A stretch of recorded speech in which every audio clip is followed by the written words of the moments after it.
Hey, good afternoon, everybody. Welcome back to the Calf Plus channel. We've got a first-time artist joining us for an interview and art sale, and I'm happy to welcome Ibrahim Moustafa to the channel. Let him get him on the stage here. There we go. Hey, what's up, everybody?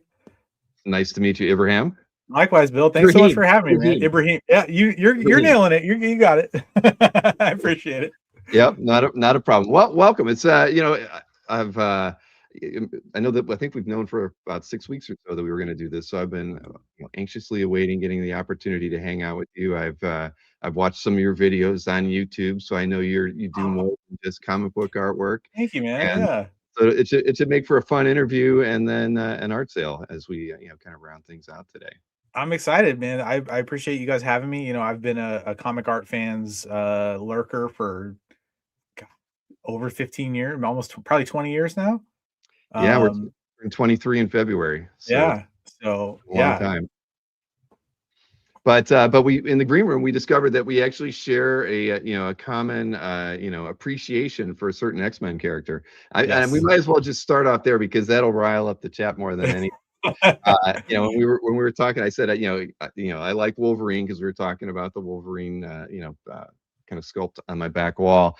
But I said Cyclops was my favorite, and he's your favorite as well. Is that true? Yes. Yeah. From day one, I my first exposure to X-Men, I was probably 7 years old in, 1992, and the cartoon was on, and I was like, all I knew is that that guy was the most like Superman, and that's what got my attention because he had the coiffed hair and the you could shoot beams out of his eyes, and he had Mhm. blue and yellow and some red, and that was all I needed. And then from there, I got invested in the show and the characters, and of course, I think Wolverine's cool, but like Cyclops was always the one I related to. I've always been a responsible person, like as a leader. Like he was always so relatable in that way. Like he's trying to keep it together, and like not disappoint, his mentor and stuff. And yeah, that always spoke to me. Exactly. Same here. And people like, they love Spider-Man, right? Because he's relatable. Yeah, And so I think Cyclops, I mean, you can't relate to Wolverine. I mean, come on, he's got an adamantium laced skeleton. right. He could live forever potentially, or whatever, all this stuff. At least with Cyclops, outside of the eye blasters, he was a usual, regular Joe Yeah. with problems, and but he was a good leader. Yeah, I assume you probably watched, the newest, what, X-Men '97, right? I did. I loved what they did with Cyclops in that, like, Same. I feel like they kept true to his character, but also, like, showed what he's capable of, you know? Mhm. Like, that scene where they're in the jet and it gets, like, dismantled or, blown up or something, and he's like, "Make sure everyone's accounted for," and then he's like, "I'll see you on the ground." I was like, "How?" And then he blasts like, he breaks his own fall with his auto man. Incredible, incredible stuff. I felt so vindicated in that moment. I'm very, very much with you on there. Newell does have to ask, do we really need another Cyclops fan?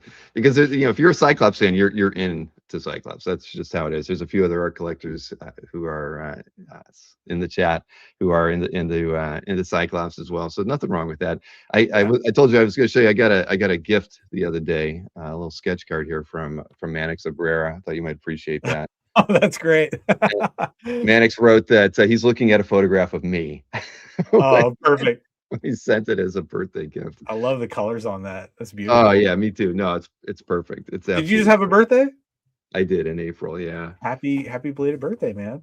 Thank you very much. Yeah. Yeah. No, it's yeah. I got a few Cyclops related gifts, but it's always fun to appreciate the X-Men's best greatest leader ever. Yeah, and I would argue, Newell, that I'm not another Cyclops fan. I've always been here. You're just finding out about it now. So I Exactly. don't know that our ranks are growing. It's just, there are more of us than you think, right?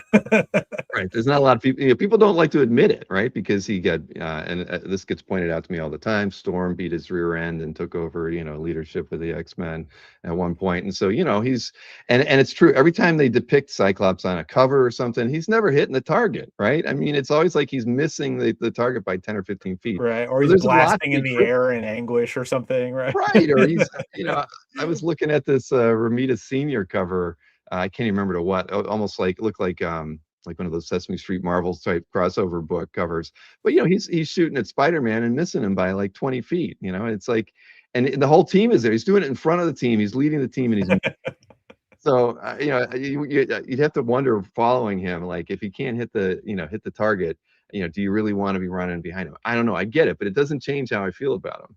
Yeah, I guess at least like with Wolverine, his collateral damage is usually within like a certain circumference of where he's at, and not just like an apartment building down the street or something, So Yeah, yeah, I get that. I heard Hmm? I was say I heard this about Michelangelo from the Turtles once, that his weapon requires the most control because it is unwieldy, right? And so he actually, even though he's the party dude, laughable one, he has to have the most concentration with what he does. So maybe Cyclops is a similar thing, right? Like he's going to use that. It's got to be, you know.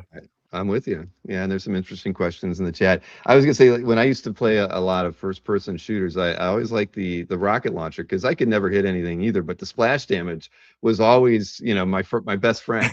Right. So Cyclops and I think have something in common in that way. But yeah, let's see. So what is this? The series says Wolverine leaves a lot of bodies, and I think what was it? Somebody else was in. Was it Sirius who was also into Beast? Yeah, he's a Beast guy. All right, Beast is all right. He's kind of a cool character as well. I definitely liked the way Frank Quitely, his take on how the Beast looked. Right. I mean, just from an appearance wise, I mean, it was very very cool. I don't think anybody else has really had the same kind of take on him as Frank did. I agree. And Marcus asked, anyone get a Cyclops toy at the flea market? My first, I got Jim Lee's X-Men #1, 2 of the lenticular covers at a flea market when I was a kid. So, yeah, I technically did get it. It wasn't a toy, but I got a Cyclops set, and I bought it because it had Cyclops. It was him on the cover with Wolverine right next to him. My 2 favorites. I was like, there it is. So yeah. There you go. Well, see, nobody in the chat was expecting a conversation about Cyclops to get this thing started. And again, see, they always point out the worst thing. Cyclops got Professor X killed so many times. What I would say, if you could control people's minds and you're out here getting murked on the side, that's your fault, dude. Take some personal responsibility. That is so true. So very true. But hey, we're not here to talk about Cyclops. We're here to talk about you today, Ibrahim. Or Ibrahim. All right, I'm gonna get it. I'm gonna get it. No, you're good. I appreciate it. But yeah. So tell me a bit about yourself. I mean, yeah, it was funny. I think of I go into these things thinking, okay, comic artist. But you've worked in animation, and you have like your side passion, which is is doing realistic 1/12 sculpts, custom figures, those sorts of things. And it's funny because every time we have Paulo Rivera on, he has a nice collection of 1/12 whether it's Thor's hammer or whatever else he has.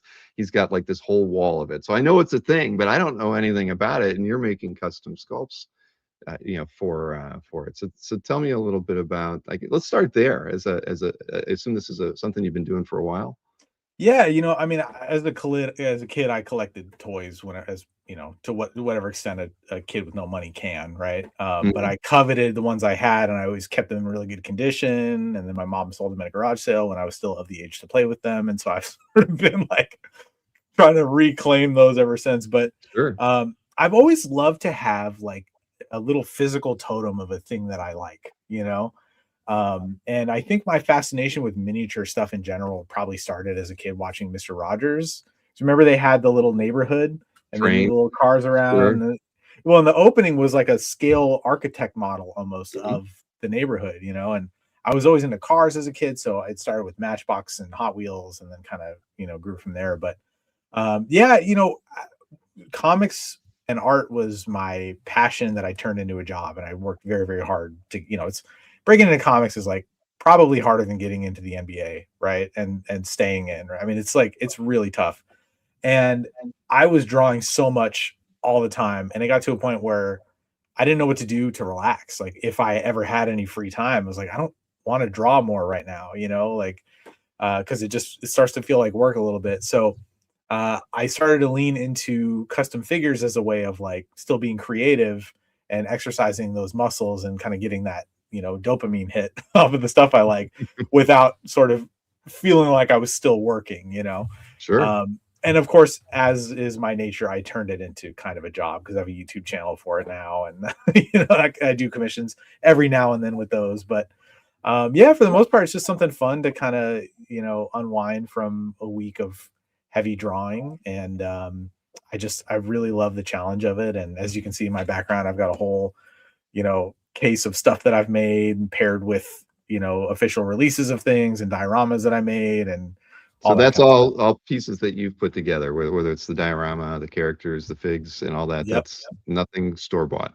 For the most part, I mean, like I have like a 2022 Batmobile that's pretty much off the shelf, but like this one here is the McFarlane '89 Batmobile, and if anyone was paying attention to that, it came like the canopy was gray instead of black, and it was too tall, and it was a one-seater, and it was the wrong color, and all this stuff. So I was like the first person on the internet actually to like chop the canopy, reshape it, add the little guns on the front, repaint the car, add working lights, make it a two-seater. And then I built a diorama that's like a sort of truncated '89 Batcave to go with it. And up here is my 1995 Mortal Kombat shelf that I'm working on. It's all figures I've made with some original sculpts in there, and then some that are just sort of kind of like, I take an existing one and sculpt on top of it, or kind of just paint it to look like the character.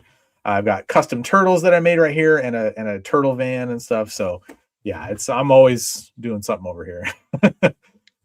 That's cool. I put your link in the chat. So did Sirius Black. Oh, thank and you. Let's see. Mr. Redjack says I should commission you to make the next CAF award statue. Yeah, we haven't done a figurative one yet. We've That'd be cool. done some 3D printed Thor hammers and stuff. I don't have anything nearby. But yeah, this is like, I think this was your latest video, right? This image Yes. going here. Yeah, I'm a big Mortal Kombat guy, and I loved the new movie. And Liu Kang was always my favorite character, so I left the theater like I got to make one. So yeah, this is one that I actually sculpted the face onto an existing head sculpt. So you can see here what it started as. It was just like kind of a generic GI Joe classified police officer from Hasbro. And then this is epoxy sculpt, so it's a clay that hardens over time. You get about an hour of working time before it's like kind of like rock hard. So just a series of reiterating this, sanding, sculpting, and then painting it. And then I use mohair that's like made for like dolls, and I kind of just strategically glue it into place and repaint the head. And yeah, so it's kind of it's a very laborious thing to do, and it's not very smart when you're spending 60 hours a week drawing comics and then trying to do this on top of it. But I got to do it. Sculpture, before doing an illustration and comics. I mean, yeah, that you played around with. As a kid, I was always using clay, the Sculpey and Fimo clay and stuff like that. That was to illustrate that the head is the size of a grape. That's why you see grapes show up. But yeah, I was always into that and drawing, and so I just kind of look at it as like sort of an all-encompassing, like that's why some people say like, well, so are you trying to be like a comic artist or trying to be a figure person? I'm like, look, I'm just an artist in general, and these are the things that I do, so I don't really brand it as one or the other. But yeah, it's been a fun outlet for sure. Awesome. So do you usually use like the custom built or pre-built figures like that, or do you ever, I see Marcus saying, would you use Zartan for Bill as a starter figure? Or what's your method of choice, like starting a figure like that? Yeah. So what you saw in that video was a blank body that you can get. So there are a few different companies that make just like a generic blank body in different sizes. Mm-hmm. They're harder to find if you're trying to make just a regular person. They're usually kind of muscly and that kind of thing. So you gotta have to, if I'm making a character, like I was working on a John Hammond to go with my other Jurassic Park figures, right? Like I had to kind of pad him out a little bit and try to make him look like an older guy, but yeah, I'll start generally with a pre-existing body, and then I will either augment an existing head sculpt like you saw there, or I will just digitally sculpt it myself and 3D print it. I hate the process of 3D printing. Like it's very laborious and there's a lot of errors, and it's like, volatile compounds and stuff. So I try to avoid it when I can. But luckily, a lot of times if I'm making a character from a movie or something, there's usually a head sculpt that exists either like from an existing figure from when that actor played a different character that I can then co-opt, or some sculptor online has made one, they sell the file or they sell the actual 3D print on eBay or something. So it's kind of a mix of all that stuff. Sometimes I'll take McFarlane, for example, their figures, if they're doing like a figure based on an actor, it's usually a really good likeness in the sculpt, but the paint sucks. So if you repaint it, like boom, you have this like perfectly accurate representation of that person. The trick is just being able to paint something realistic that tiny. Right. But yeah, and then the clothing is usually like I'm sort of kit bashing other stuff, or sometimes I'll kind of make it myself. I don't know how to sew, but I'll kind of between glue and existing pieces of figure clothing, I can turn it into what I need it to. So yeah, every one of them is kind of a unique challenge, which is cool. And it's and shortcuts are okay. Like you just said, borrowing a McFarlane likeness that they've done is just because, again, I know nothing about the custom fig area. I mean, I guess if I spent a few hours watching your videos, I'd know a lot more. But I try to make them kind of educational in a demonstrative way. It's not quite like a hey, do this then this, but it's like here's how I made it. But yeah, that's always a fun thing, is trying to figure out like, okay, maybe that actor kind of looks like that other actor, and if I like sculpt the chin a little fuller, I can turn him into that. Like I made a David Hasselhoff from Knight Rider to go with a custom kit that I built, and I used Jensen Ackles from Supernatural because I had a head sculpt of him. Yeah, and they share a lot of features, so I just had to bulk out the chin and the cheekbones and give him the hair, and it looks pretty accurate. The Hoff was recreated. The Hoff, yeah. So that's awesome. No, I've never. I went to, my major was sculpture in college. Okay, nice. I graduated in in '91, so I never got to do anything on a computer. And and to this day, now I just do website design and that kind of stuff. So I don't really get to do a lot of sculpture, but this is all very interesting to me because it's like right up my alley. Yeah. If I had spare time, this is the kind of stuff I'd probably be messing around in. I'll tell you, man. If I found that, so I downloaded this app called Blender, or no, I'm sorry, not Blender, Nomad Sculpt on the iPad. And if you know how to sculpt traditionally, the learning curve of the program is actually pretty, like, it's not super steep. And I was able to like crank out a fully realized sculpt like within a day. Because really it's just like, if you know how to do it physically, then you just got to figure out which of these tools to use as you're doing it. And you start with a ball of clay, and you can stretch it and inflate it and do all kinds of stuff, and then get in with like brush tools and chisel tools and things like that. So that's a really fun part of it for me. It's the printing part that I despise. Right. No, we bought a 3D printer, and I have somebody else do any of the 3D printing that we need done because I had absolutely zero luck, and no consistency. Right. Yeah. I make one would come out great, and then you do another one, and it's sliding around or whatever. And I just was like, this is not, I don't have the patience to understand how to do this the right way. Right. Yeah. There's bound to be people you can outsource it to once you've made the right, once you have the right model and you're ready. Exactly. That's the way we've done it. And that's, my daughter's been making all the 3D models that we use and then sending it off to them. And, oh, nice. That's worked the best. Yeah. And then we paint them when they come in. Like we were just. That's the fun part. That's the fun part for me right there. Yeah, I don't have them. We did a Deadpool was the last figure. Let's see. I don't have. This one's not painted. I'm not going to go in the house and get it, but we have like a best of award every year, and it's we let the community vote on the best cover that was added to a person's collection, and then we give out some community based awards. Most comments, most likes, most artwork posted to CAF that year, and we had consistently been doing something that had Thor's hammer in it over and over because of my hair and everyone thinking that I look like Thor.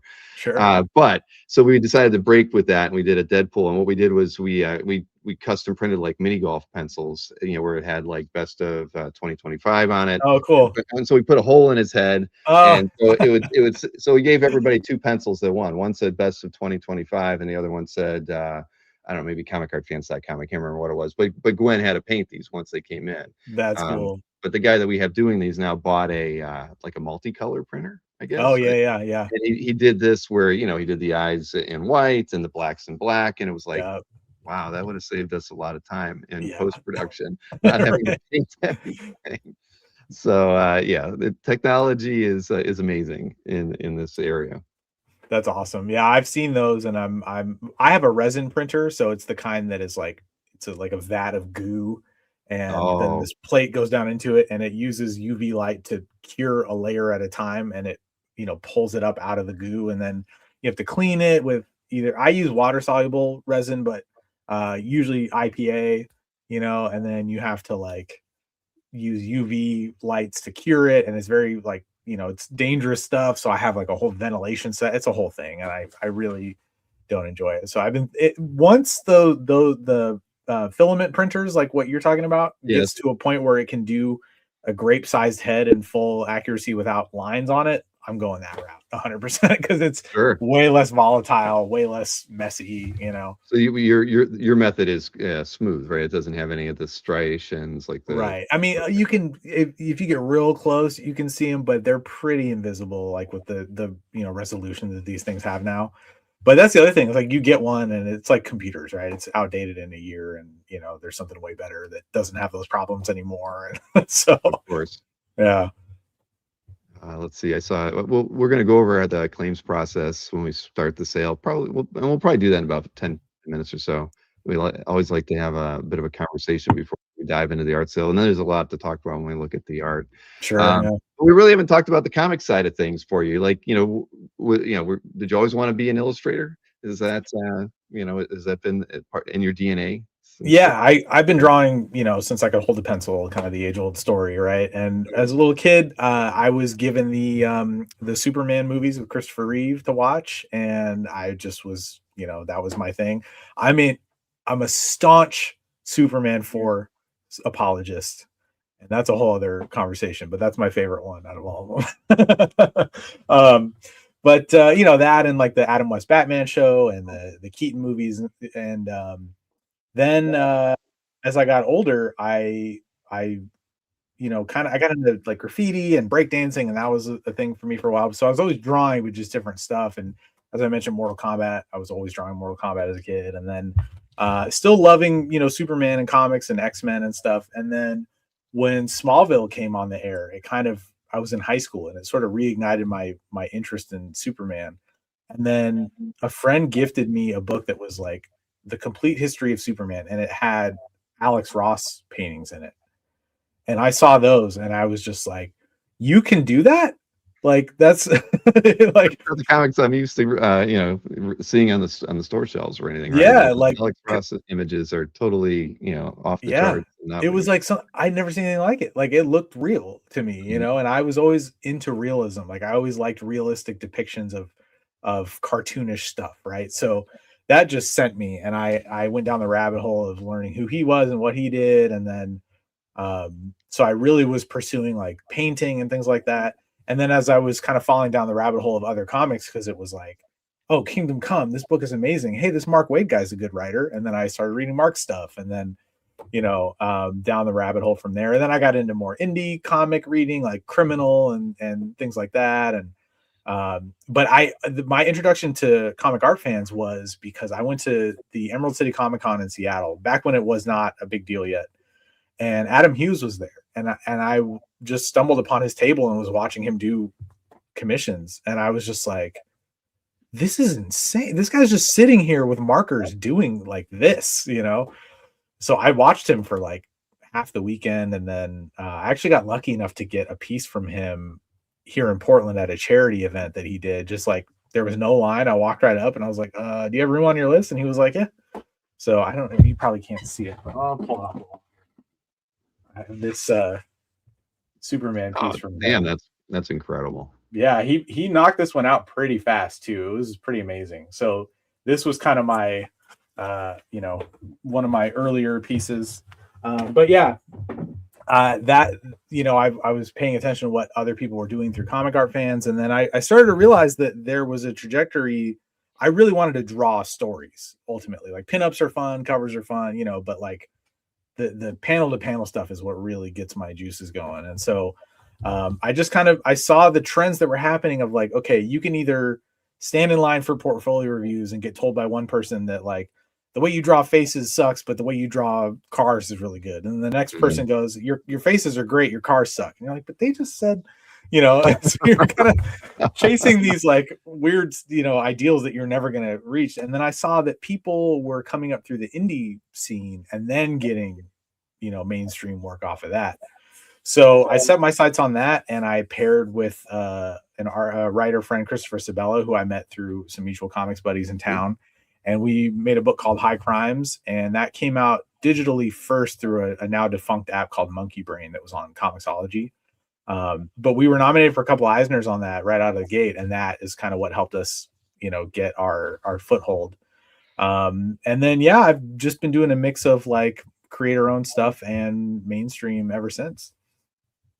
Fantastic. I mean, that's you're living the dream that you didn't know you wanted, but but it fits perfectly into your creative processes. So the things that you like. I mean, I like the fact that you like the interiors over the pinups and stuff. That's you don't hear that a lot, right? In an age where covers are like don't represent the comics and stuff. I love hearing that a creator really likes to focus in on the storytelling and and the panel work, because that's, at the end of the day, I'm more of an interior and I guess commission style collector than anything else. Don't have a lot of covers in my collection. But back to the Adam Hughes, I have to say, a lot of some artists don't like to draw, at shows. Adam has always really enjoyed it and excelled at it, or he almost always over delivers. It's amazing, when he's able to do pieces like that, full figure, 3/4 figure, whatever, that he can, that they can come out that well while he's, under pressure at a show and during the day in front of fans. And and I know that Allison helps out in lots of different ways now to maybe be a foil for that, but it's always amazing to see artists that can crank out that kind of quality of work. It's hard too, man. And like, I do a lot of shows in my region, so I see a lot of the same people, right? And so a lot of it catching up. How you been? And to try to have a conversation that's meaningful with somebody, and to not feel like you don't want to make them feel like you're ignoring them, but you have to get this drawing done, And I've watched him volley it back and forth and bang out these just like masterpieces. It's truly incredible.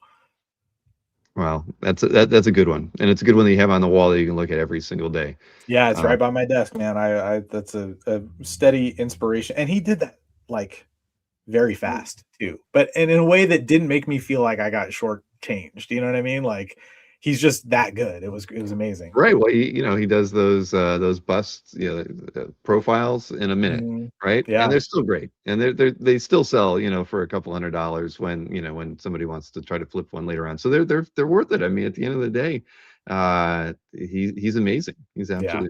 Hey, there was a question from Frank Freeman, wants to know if you use any kind of reference when you draw, or is it all just like straight out of your head? So it starts as imagination, right? And I'll kind of like, if I'm doing layouts, for example, or like a composition, I sketch it out, and then I will shoot some reference for proportions and just making sure I have the angle right. Or sometimes I have an idea of like the way I want a scene to look, but you get kind of stuck in the 2-shot mindset. So I'll just take, I'll use my figures most of the time, and I'll take my phone and just kind of move the camera around until I hit an angle that I'm like, oh, that's interesting. And then I'll snap a photo of that and use it, as reference as I'm drawing to get the angle and stuff. But so it's a real mix of all of it. But I'm not super, like, it's all pretty loose when I'm referencing stuff. Like, I don't belabor like, I don't do like photo tracing type of stuff, I guess is what I'm getting at. Like, I like the feeling of like I'm drawing this in a kind of a flow state, and not like I need to trace these contours and that sort of thing. So yeah.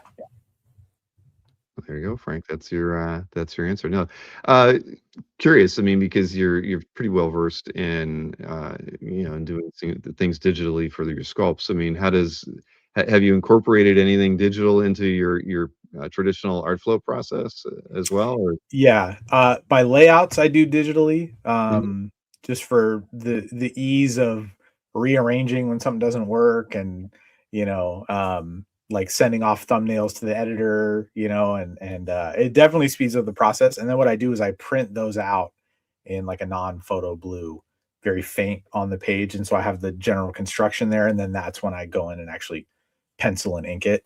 Over the last couple of years, I've gotten a lot better at just inking straight over my own like blue line pencils. You know, for a long time I was too scared of messing it up or whatever. You know, I've just been doing it long enough now that I've built the confidence to just kind of go in. And actually, some of that came from working digitally, because I have done some projects completely digitally. Just because it'll be like something like I did this really boring Dark Horse project where it was like it was the John le Carré spy novel universe, and Okay. it was like you know, I mean, it was a cool project, but it's like it literally, like, the first issue was like a woman walking around an office for like half of it, you know, and I'm like, that's not getting me out of bed in the morning. So let me make that as easy as I can on myself. So I did that digitally, right? Sure. And in that process, I was just kind of really going in with just inks over the blue line, you know. So that kind of helped build that muscle so that when I'm actually doing it on paper now again, I could just do it and know that I am capable of it. But yeah, some books I do digitally too, just for the speed of it. For a while there, I was kind of like, you know, some of the best artists in the industry, Jorge Jimenez, is completely digital, you know. So I'm like, not that I could ever, yeah, I mean, that dude is just like on another plane. But you know, you look at that as like, well, that's who I'm up against, right? People like that. So Mhm. I can't be John Henry, you know, banging the you know, railroad rods into the freaking ground with a hammer when there's a machine behind me, you know, lapping me. So I was like, let me at least like learn the tools to do this competently, so that if I need to do something fast for an editor or something, it's there and it looks comparable to the way I draw on paper. Because that's my big beef with digital work, is that it's like a lot of times you can tell there's a digital crispness to it, and I like my stuff to look organic, you Mhm. know. And so all my digital stuff, like actually one book I had to change halfway through because my sister got sick and I was helping take care of her and the whole thing. So I don't even know sometimes if I look at that book, wait, what page was the one I last did it on paper versus digital? So I try to keep it very cohesive and organic looking. But yeah, ultimately, man, it's just not the same. Like when it's just a nib on glass, you know, versus like every pen, no matter the width of the tip of it, or every brush, like they all interact with the tooth of the paper in a different way. Mhm. And that's part of what I love about the process. So it kind of is just like sterilizing what I love about it to work digitally too much. So I try to, you know, keep it on paper as much as possible. Well, that's what we like to hear at Yeah. Comic Art. Obviously, you know, as art collectors, you know, we want everybody working traditional. We don't mind that, you know, because like, you know, who out there? Sean Phillips. He's like done his layouts digitally forever, and you know, Yeah. prints them on the board and inks on that. And you know, that's okay. We don't have a problem with that. But it's when you can't, like Jimenez, where 90% of the work, you know, is digital, and there's only a few pieces you can own these days. And you know, usually it's the cover or a DPS or something that as collectors we can't afford, right? Right. Because they're selling for too much. So yeah, we want our artwork, you know, for comics done traditionally when possible. And it sounds like, you know, that's part of the joy, you know, that Yeah. you get from making the artwork. That Absolutely. Especially if I know it's something that a collector might want. I mean, nobody wants, you know, random British intelligence employee making tea. Like that's not a page that's going to sell. So I can do that digitally. It'll be fine. no, You right. When know? there's some subject matter where you could just say, nope, there's no aftermarket for this artwork. It can be done any way you want to do. Right, exactly. Like I literally had to draw a Zoom meeting in that book. Like, yeah. That basically demands that you do it digitally. Yes. Wow. Yeah, no, I get it. And but what were we talking about the artwork? I've got all the artwork that we're going to be offering here in the office. So so I got actually the package arrived yesterday. I have to say, you've packed the biggest package for artwork that I've got for one of these cell shows than I've ever gotten before. I mean, I only have the remnants of it, but it was, you know, it was the size of a pillow when it was Yeah. filled up. So somebody said I was like I was like you know, the pillow guy, you know, because I held it up and I unboxed it last or on Thursday night, But yeah, there's no way anything was getting damaged in this thing. I don't mess around, dude. I do not mess around with art, man. It's got to be the last thing I was like, oh my god, if this shows up to Bill and it's like something is bent or whatever, I will lose my mind. So yeah, I sent that thing like it was going to war, man. I was not playing around. Well, that's it. Yeah, there was no way. Yeah. but you know, Dyer Access says, to be honest, that those you know, those talking head, the you know, the more maybe more mundane, you know, different you know, like I don't know, slice of life sort of things are the pages they buy. No, you know, that's great. And of course, I mean, at the end of the day, as art collectors, I think, you know, you're some people like the action, you know, like the battle scenes. Other people like the team. You know, as somebody who grew up on X-Men, I like the talking head scenes too, right? Yeah. I mean, heck, I mean, 3/4 of an X-Men book typically is them going through, you know, whatever drama and stuff that, you know, is going on at the X-Mansion that day. And so you kind of get used to that. I mean, that's a big part of narrative storytelling, is those dialogue heavy scenes that I don't know, that move the story forward and get you to be able to understand the characters better, right? I've got a few West Coast Avengers pages where they're all sitting on a stoop talking, right? I mean, Yeah. it's a cool page. It's like, why are they in costume hanging out on a street corner, right? No, yeah, and as a collector and a fan myself, those are also some of my favorite pages in terms of like seeing how an artist depicted steam coming out of a mug, you know, that sort of thing, right? Like that's what gets me going too.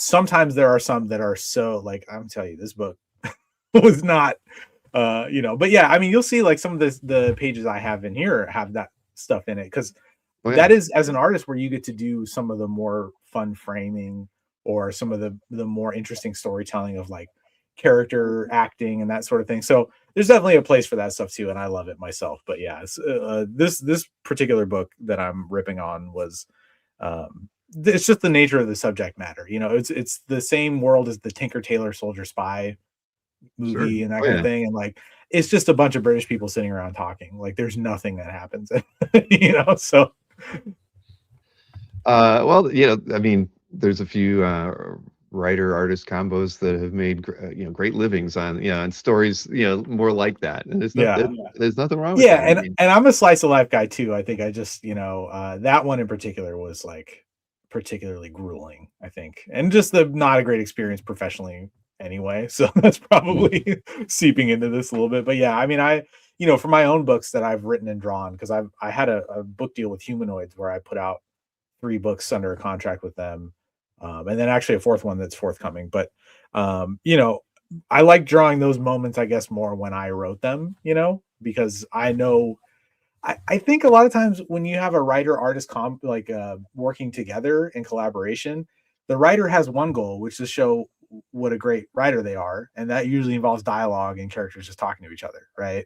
And then the artist wants to show how good they are, and that usually involves action or some more visually interesting stuff. And so, you know, when you get to these stretches where it's like 2 characters in a Starbucks, you're just kind of like, you know, as an artist sometimes. But I get it, when it's your story and your writing, it is different because you kind of know what you're building towards at the end of the day, and Exactly. and you're a little more invested in it. But and you know, sometimes you'll get a script that's like these characters are in a hallway talking, and you're like, can we do this somewhere not in a hallway, like other than a hallway? Like, so when I write it, I get to put it somewhere that's like, you know, in a park by a pond, and there's ducks and trees, and I can, you know, kind of move the camera around and just show the ducks while the people are talking and that sort of thing. And you know, you don't always get the setting and the mobility to do that when you're working from a script. So I think that's, yeah. Well, we had a few other questions here before we get to the art sale. Let's see, Mark, and I was going to ask you too. I mean, because you showed the Adam Hughes, I'm curious, are the pieces behind you yours? Are they other collected works? And do you have other collected works? You know, yeah, you can kind of see up here. So this is my drafting table. This is a piece I'm working on, Ninja Turtles thing, and then this is a page from a independent thing I'm working on. But up here, I've got a Daniel Warren Johnson that is very glary, unfortunately. It's take this one down so you can see it here.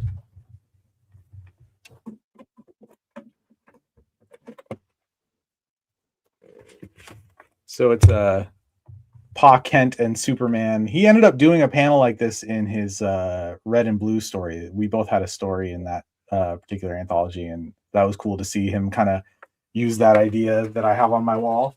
And then I've got Phil Hester right here. And Phil's then, amazing.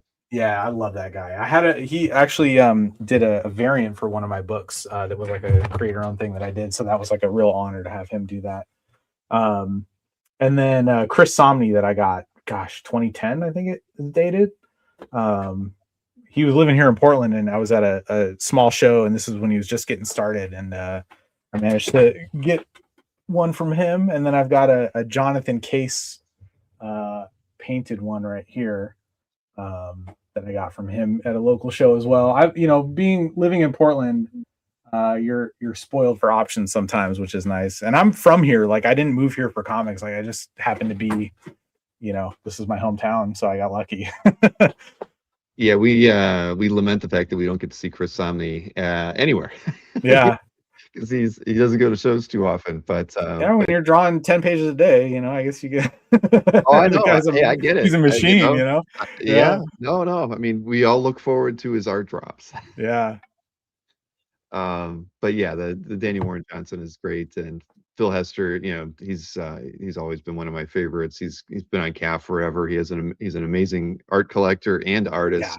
Yeah. So he's somebody I've always admired, and we actually had him at OAX in February just because we knew he would love being able to go to a show like that, right? Oh, that's cool.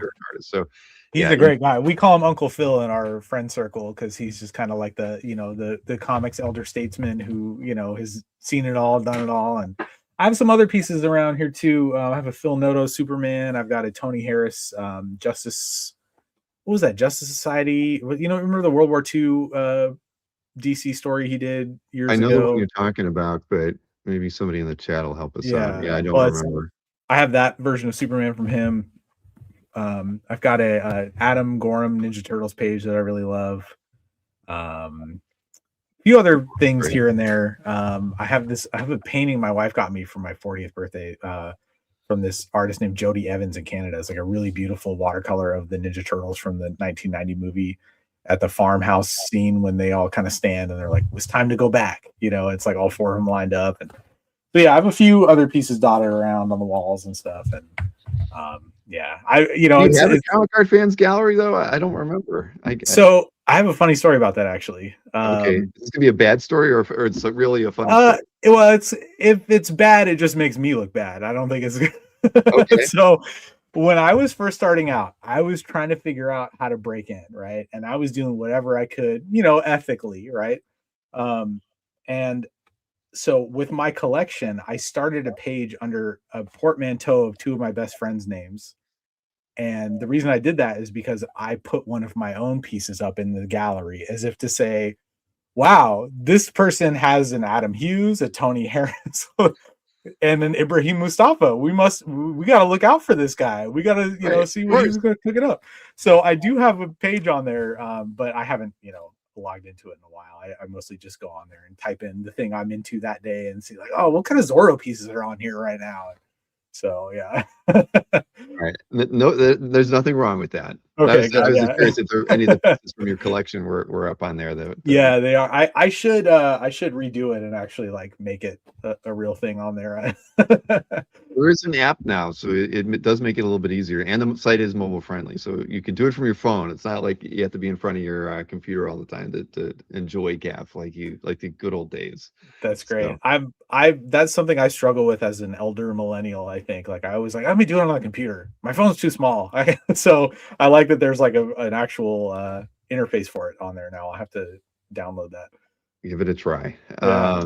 So let's see. One other question. What was it? Winter Powell. She's a regular in our chat. She wanted to know that she likes the table. I guess the glass works. Oh, thank you. Where did you get it from? Is there like a brand name model? So the glass piece is from one that you can just get at like Michael's or probably Hobby Lobby and that sort of thing. And then I actually built the rest of it. So this is like an IKEA shelf with a lip on it that I made to have my pencils and stuff on. And then the rest is these are little plant holders they used to have at IKEA that I just hung with some nails on here to hold my pens and stuff. And then the rest is just 2x4s that I painted black and built around the tabletop. Wow. Well, you really That's I can't say that we've talked to anybody who built their own drawings. Yeah. Before. Well, you know, I needed a standing desk because I try to stand as much as I can while I work. Mhm. And you know, the kind that you can actually stand at are like prohibitively expensive. They're like, you know, $1,000 drafting tables. And so I was like, well, let me get this like little $100 Michaels one and some 2x4s and figure something out. And that's what I did. That's kind of where the customization stuff comes in too, is I'm just some like, you know, uh this thing I want doesn't exist. Let me see if I can make it happen, you know?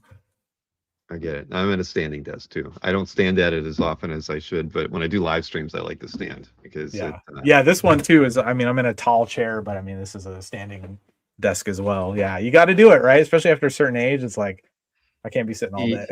Yeah, no, I'm definitely there. And Winter says, "Ha, of course he built it." So there you go. So maybe somebody will commission you for an art table one day. Oh gosh. Yeah. Or at Well, least not if you saw this one up close. It's not, you know, it's old. I need to do a new iteration of it, but well, listen, we should. We're 45 minutes into this, so we should probably do the art sale all right. portion of it now. And I know we have some new people in the chat who've not done these with us before, and I've got some slides to show you that just kind of goes over how to claim an artwork. And one thing I will tell everybody, because it's not in my notes, and I always forget this, but on YouTube, which is where we're streaming today, I'm not streaming to Facebook. Underneath my name in the lower left-hand corner of the screen, there's a like button. And just press that. You can press that now, and if you're on desktop, you can hit refresh. It'll do the same thing. It'll get you as live as everybody else in the chat, because a lot of times YouTube buffers stuff, so you could be 5-10 seconds behind everybody else in the chat, and we're already here. You know, here we're like 5 seconds ahead of you anyway. So when we're showing a piece of artwork, the potential could be that you know, somebody else sees the artwork 10 seconds before it even shows up on your screen because of where you're at in the stream, and you're one, but the chat's all live. So you'll wonder why somebody's claiming something that you haven't even seen yet.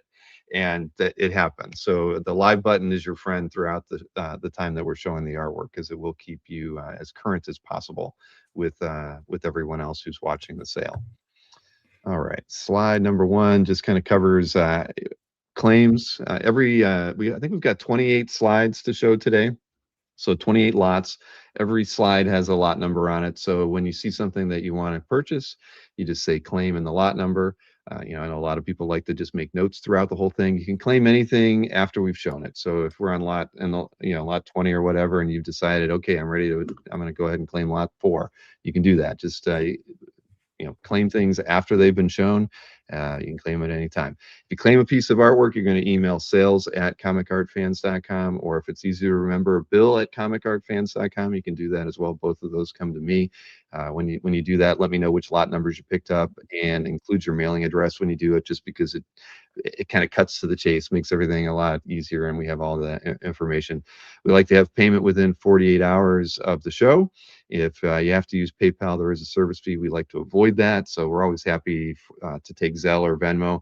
Personal checks are fine too, as long as you guarantee you'll put them in the mail on Monday. So at the end of the day, we don't like charging fees, and we can be as as accommodating as possible. And even if you needed to make a couple payments over 30 days or something, we could definitely talk to you about that as well.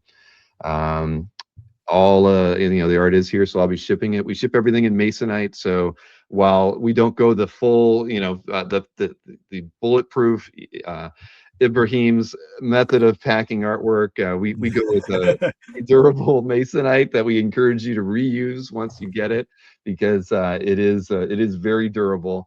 And I can assure you that while I think we had one package lost in 6 years, we've never had a package get damaged yet. So Masonite is a good way to ship your artwork. If you're domestic, it's $35 for shipping. International, $70. And like I said, we've got all the art here, so we'll be handling all of the fulfillment today. And that's how we handle the art sales here. Yeah, I do typically like to use Masonite myself, actually. So I co-sign that. With this package, it was already getting so heavy. I was like trying to save you guys a little bit by using the Oh yeah, foam no, board, I but get nervous when I ship more than a dozen pieces of art in Masonite. I've done it before, but even then, I typically will put it in a box. Even if I'll sandwich it with Masonite and then put it in a box, because I yeah. just don't feel good about shipping that much art just in Masonite. There's just something scary about that. Yeah. Masonite is not accepted for payment. You're right, Peter Rowe. It is not. Sorry. So let's see. Yeah. But all right, well, let's just start looking at artwork because we can talk. These a lot of the pieces cover different parts of times in your career, so we can talk about that. The size of some of your pieces are different than others that we've had before. But I think we've got I don't know, maybe 18 or so, or maybe in that like 9x12 size frame that I think we're very used to seeing. Like Mike Allred works on a smaller board. There's a few other artists who work on that size as well. And all the slides will state like what size board it's on too. I've got all of that written on the slide. So hopefully it'll answer all the questions, but you can ask questions live. And if you want to see something in person, I could always go back to me and hold it up so you can see the piece. But the scans are all pretty solid. Okay, well, let's just do this. Ibrahim, let's see what we got here. And I'll tell you, I didn't go like lowest to high or anything like that. I had made my slides based on the file names. So I had everything ordered alphabetically. So So actually, probably the two most expensive pieces are the first two pieces we're going to see. Just because, A and B, right? Yes, exactly. So there was nothing intentional about that, other than I did the published work first, all alpha, and then I did the two commission style pieces that are in here. So starting off with lot number one, it's the cover to Action Comics 1073. And it's on 11x16, so almost 11x17. And for this one, I mean, when you're working on this, are you thinking about the colors? Did you color this? I was kind of curious, or is this something that you give notes for the colorist after you're completed with a piece like this? Yeah, so on covers, I color them all. I don't think I've ever worked with a colorist on a cover, actually. Okay. Just on interiors. Yeah, because my background is a painter, so it's one of my favorite parts. So yeah, what I do is I send basically color thumbnails to the editor, and so they're looking at a fairly well realized version of it, just a little kind of loose and scribbly in certain areas. And I'll send 3 or 4, and then usually they pick the one you don't want to do. In this case, they picked my favorite one, which was great. Now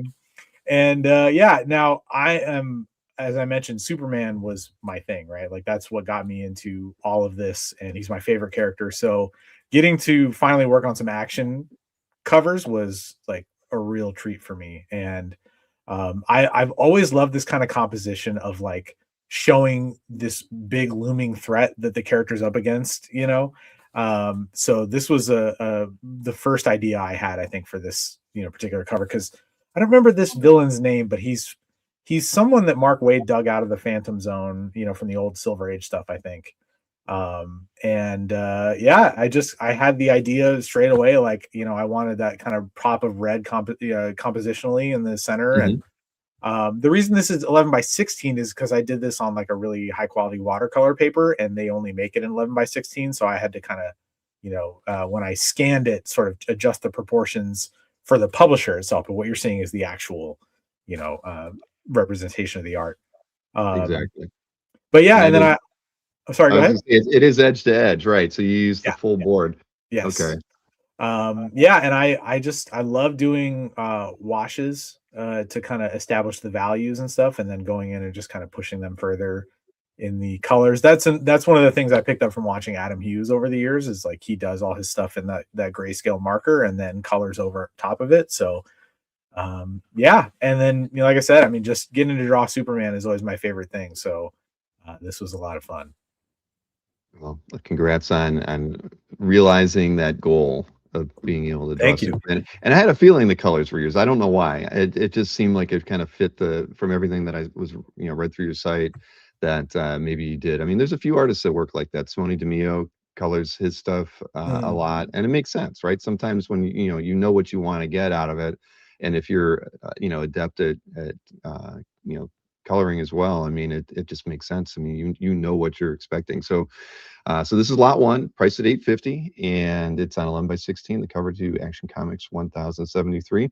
Now this next piece is fun because it has it's an homage to the Saturday Evening Post kind of covers. It is all pencils, right? If I'm not mistaken, right? Correct. Yep.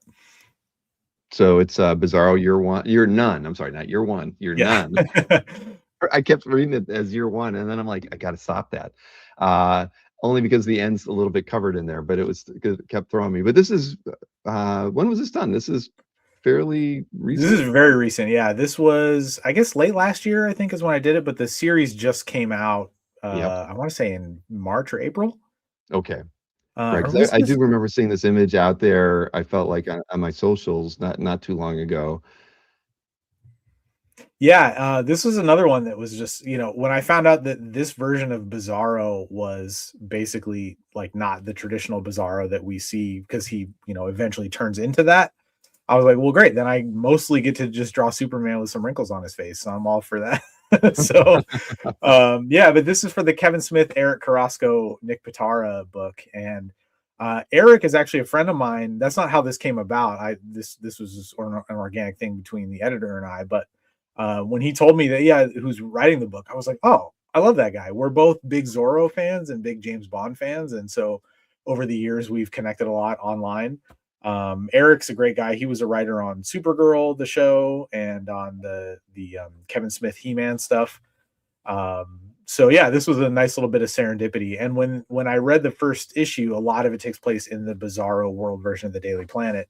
Mhm. And so the Evening Post idea just kind of came to me. And then I found out, actually, when talking to Eric after the fact, that he had suggested this to Pitara for a cover, but they ended up going a different direction. So it was kind of another nice little bit of serendipity. Oh, that's awesome. I love Nick, of course. He's been on CAF for a while. He's an absolute gentleman to work with. So yeah, I get it. And I think I saw this on Kevin Smith's social. That's why it looked so familiar. I think he was posting. Yeah, that was a cool thing. Have him share my art. I wasn't mad at that. All right, well, this one is lot 2, priced at $7.50, all pencil, from Bizarro Year None cover that just came out a few months ago, and it is on 11 by 17. Now, let's see, we go to, what's the alphabetical? Black Panther. I think we have a couple pages from that. This is from Black Panther issue 3, page 13. You get Storm in there, it looks like, and a few other X-Men. I see Rogue as well. Yeah, we got Storm, Rogue, Gambit, and Gambit.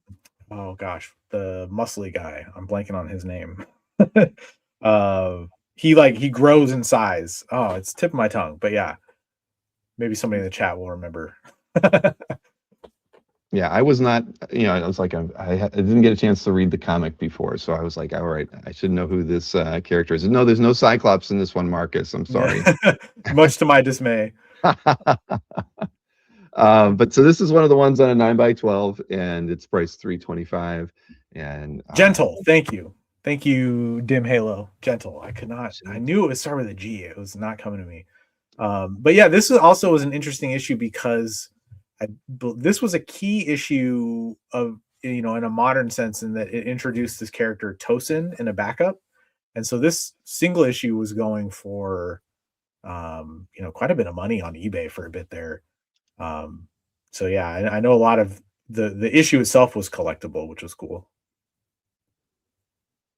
Very nice. Now, all pen and ink. Now, is this something where you would have done blue line pencil, or do you, or digital layout, or what's underneath the ink on this one? Yeah, this would be a digital layout, and then printed out and inked over. But it's like very, very faint. That's why you don't even see it in the scan. No, well, that was, I had to ask because I looked at the pages pretty closely today, and I couldn't really see a lot of blue line at all on it, and anywhere I did, it was super faint. Yeah, I like to keep it from being too, obvious. Just because I think, for me, even though you scan it and you adjust the levels in Photoshop and everything, like just the feeling of looking at the finished page, for me, I like it when it's clean like that. So I've kind of trained my eye to see the very faint construction lines that I've put on there. And then the thing is, I will go over and pencil them usually anyway, so they're not as necessary at that point, and there's less sort of kind of noise for me to look through while I'm inking and stuff. But yeah, this was a fun project. I'd never drawn Black Panther before, other than like in a commission, so it was fun to do some actual like storytelling pages with them. Well, I think the other page is right after, page 14, right after this one. So it's this same issue of Black Panther, sequential. Gentle is not being gentle at all. Right. And so this one's priced $250, again on 9x12. Yeah, and this one, this is like the scene where Gentle is mad at T'Challa for something, and they have a little bit of a scuffle, and then it turns out that it was staged for the benefit of those watching, which was kind of a little twist in the later part of the issue. The two of them come together and they hug, and he's like, "Hey, sorry I hit you so hard." So that was kind of a nice, where that might have even been in the following issue, because this was I filled in on this one, and then I did part of the second issue, or the issue after this, number 4, I believe it was. So when you have to fill in on something like this, is it more of a last minute kind of thing, or do you get a heads up with enough time to feel like you're not pressed for time? It kind of depends. Sometimes they're like way ahead and they're going, "Hey, like we're just trying to stay ahead," and other times they're like, "Hey, how soon can you get this done?" And you never really want to be the guy who's like, "Sure, give me the thing that has the quick turnaround," because then they just kind of expect that from you all the time. Normally I don't say yes to stuff like this because I have so much going on, but this was an opportunity to work with an editor who I hadn't worked with yet, and I thought, you know what, let me come through, and maybe it'll lead to something down the road. So yeah, it was a fun little jaunt. In this one actually took place on Mars, like Arrakis or Araka. What do they call the Mars settlement with the X-Men now? Araco. Shoot. I think that's what it is. It was on Mars. Will let us know. Yeah, I saw somebody asking about whether or not these are originals, etc. So yeah, just to see like that particular page. Yep, 100% original on 9x12, and they are signed too. I know the scans. I think you probably signed them before you shipped them out, but they are all signed as well. So there you have it. I didn't want to take it out of the plastic though. It's showing up pretty good. Araco, thank you, Dim Halo. Dim Halo, 2 for 2 on the stuff I forgot the name of. Dim Halo is a Cyclops fan as well, so we're in good company. That's Excellent. For sure. All right, so that was lot 4. Let's see, lot 5 we have is so we have a couple Doctor Strange pages. This is it's from Doctor Strange Nexus of Nightmares. It's price of $4.25. This is on 11x17. It's page 4 from that story. This one's just fun. I love the having the a bit of his sanctum, his building there in the top. I just love that, and then having the window be a part of that first, that really, or I guess the second panel there, and his cloak floating behind him, and it's just a fun page. I mean, this one had to be a joy in many ways to draw. Thank you, man. Yeah, I enjoyed every minute of working on this page. This was actually my favorite page in the whole issue. Because it's funny, we talked earlier about like the quieter moments and things like that. This page is basically full of those, right? But I got to play with the establishing shot, and like you pointed out, connecting it to the first interior with the window, and I, there was really no direction on what it was supposed to look like other than the fact that it's the sanctum, and there's years of reference to pull from. So I just kind of took the parts I liked. I love drawing a wood clad room with trim and wainscoting and stuff. So that was fun. Yeah, and I just, this is my first time getting to draw these two characters. Actually was on this page. So that was a lot of fun too, because I've always enjoyed the dynamic between the two of them. And yeah, I really enjoyed this. This was a project that was like, it was a one-shot thing that it was when the sequel Doctor Strange movie was coming out.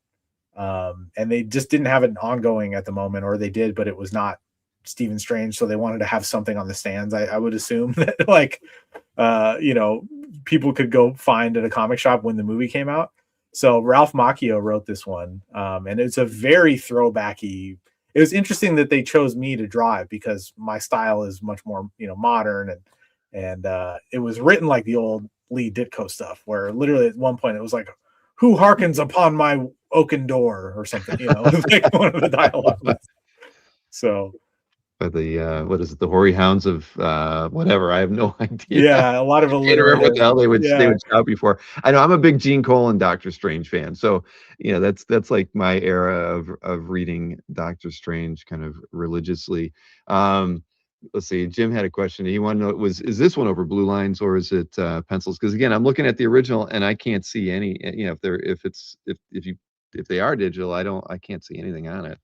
Yeah, pretty much all of these are going to be the digital layouts printed out very faintly, and then some penciling to tighten it up. And then when I ink it, I erase the pencils. And so every now and then you'll see, especially when I do washes, like because I print the layouts in cyan and magenta, so there's kind of a red and blue. Every now and then you'll see one of those colors kind of mixed into the wash, just because of the way the ink bled when I was painting it on. But yeah, aside from that, it's usually pretty faint. Yeah, and I'm gonna take this one out of the bag just because even with the glare on it, I mean, I'm just having a hard time. So I just don't see it, but clearly it's really light. Oh, I can see like a little faint of red on like his chair. Yeah. Doesn't show up. Yep. Here, I can swing over to my screen here just to show once more. Oh, and pop sequentialism, that was Aether, I think is how you say it. Yeah, that was the action cover villain there. Yeah, I mean, you just can't see it, but like a little, there's like a little hint of red, like yes, exactly. Yeah. But the blue is almost non-existent. I mean, I don't see that. Yeah, the blue tends to blend in better, I think, with the ink because they're a similar kind of temperature. Yeah. But again, this was probably my favorite page in the set, and I looked around online too. I saw there were a few. I think there's like one or two other pages out there, maybe on CAF that are in a couple of collections. So I saw their pages, and still this is probably my favorite out of all of them, just because of that. That like you said, the first two panels are great, and Doctor Strange is always the best. So this is lot 5, 425 on this one. Then we have lot number 6, and that is page 5 from that. So the follow-up page. This one's priced at $350. And again, on 11 by 17. Again, fun page again. You're playing around with camera angles a lot on here, and you get to kind of have a little sense of dread in the darkness of the last panel. So it's really nice storytelling.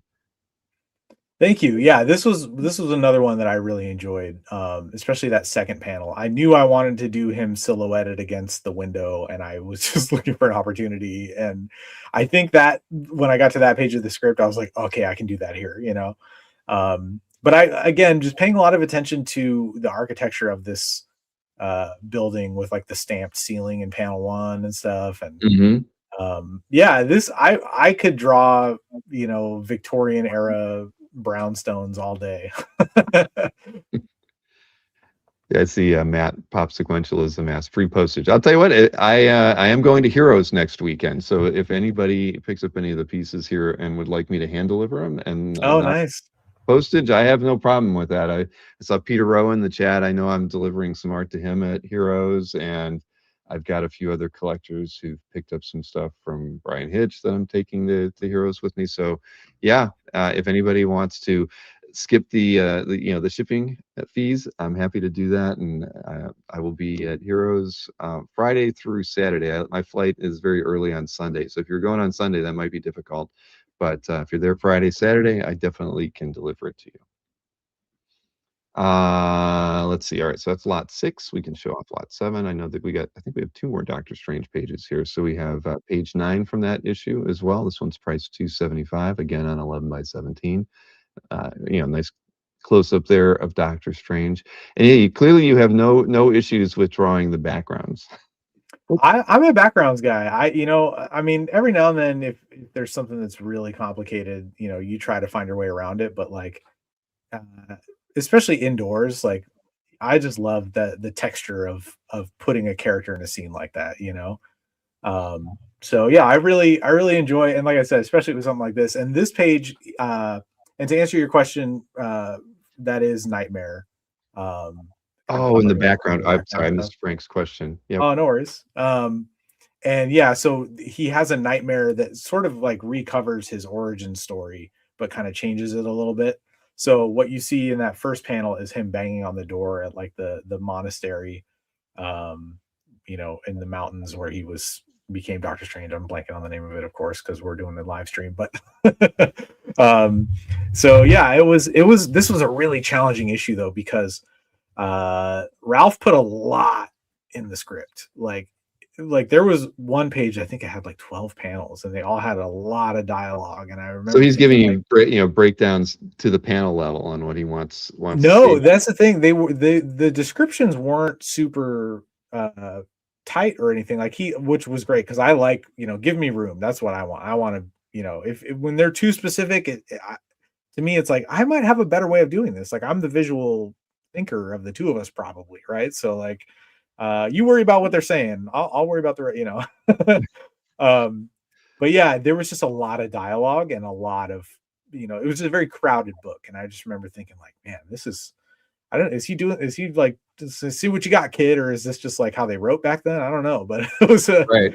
it was a challenge for sure. Well, that's awesome. Well, Matt for Pop Sequentialism picked up lot number 1. Thank you, Matt. Thank you, Matt. Much And if you appreciated, can, man. if you can find somebody who's from Vegas going to the show next weekend, again, I'm happy to hand it off. Just make sure you give me their contact info and everything. And I am going to San Diego, but that'd be a long time to wait for it. I don't know if you're going to that this year, Matt, or not. But thank you. We appreciate it. All right, so it's lot 7, lot 8. This is the last Doctor Strange page that we have. So this is page 10, again on 11 by 17. This one's priced at $350. And again, you don't you're not leaving out any of the railings there on the staircase or on the balcony. Uh, there could be some, you could take some shortcuts, I think, with lighting, but you didn't. So that's very fun. Thank you, man. Yeah, part of it is like and not to get too deep on this, but I'm climbing a pretty unique hill in this industry as like one of the only, Arabic named people in it, right? Like there's really nobody cutting a path ahead of me. There's no, Larry Hama for Jim Lee or Jim Lee for, the other guys that come after him. And so when I get hired for something, I gotta show them why they need to hire me again, So this is part of this is me going like, oh, I'm drawing every stair. Like I'm drawing every railing, every banister piece, and with this one, I really loved that he summoned his cloak. And so in panel 2, like that was one of my favorite panels of the whole book, to show that he's just like sort of, it's just second nature to him to just raise his hand and the thing comes to him and wraps around him like that, One thing to note about this one is you can see the blue line a little better on this one, because I was gonna hand draw a sound effect in the background of panel 1, and then I thought, they're probably gonna get mad at me for that. So it's in the blue line, but not in the actual ink. So if you look at that one in person, you'll see, I don't remember if it's like scrish or some kind of wham sound or something like that. But this was a fun one because I got to play with drawing like some of his magic powers and, put a little Kirby Crackle type of vibe on that second to last panel there and play with some textures and stuff. So yeah, I really had fun drawing this book. Yeah, well, it's funny. I am looking at it, and you're right. The first panel, but you print this stuff so faintly, it almost doesn't matter, because that's you have the whole sound effect there. But I mean, if you wouldn't have said anything, I wouldn't have noticed it from looking at the page, because I looked at it earlier and I didn't notice it. So, so yeah. Well, now I get it. That's raw, printed on there, and it's so faint at 5 feet away, I can't see it. So. All right. So that's the last Doctor Strange page here. This is page 10 to Nexus of Nightmares, and it's lot 8, priced at $350. Let's go ahead and take a look at lot 9. This is a cover, and this I think just came out too, because when I was looking for the published image of the cover, I think it came out this month or like Wednesday or something. Yeah, I actually just got the comps in the mail, and I didn't realize I sent you one with my watermark all over it. Apologies for No, it's okay. If I had time earlier, I was going to rescan it, and I didn't. So I apologize to everybody on that too. And well, so we just got 2 claims here. We got Lucho 272727 has claimed lot 9, and thank you, Lucho. Much appreciated. Greedy Collector has claimed lot 3, and no, that's no one has claimed that one, Greedy. So you get that Black Panther page. Thank you. Awesome. Thank you so much. Right. And a reminder, especially for new buyers, you'll be emailing me at bill@comicartfans.com or sales@comicartfans.com after the show. Just let me know the lot number and send me your contact info, and we'll work out the payment information, which we'll go over again before we end the show. let's see, what is this? Beck's Nobody at One. No, is there one comic you worked on and keep looking back and thinking it's the most fun you had drawing? Yes.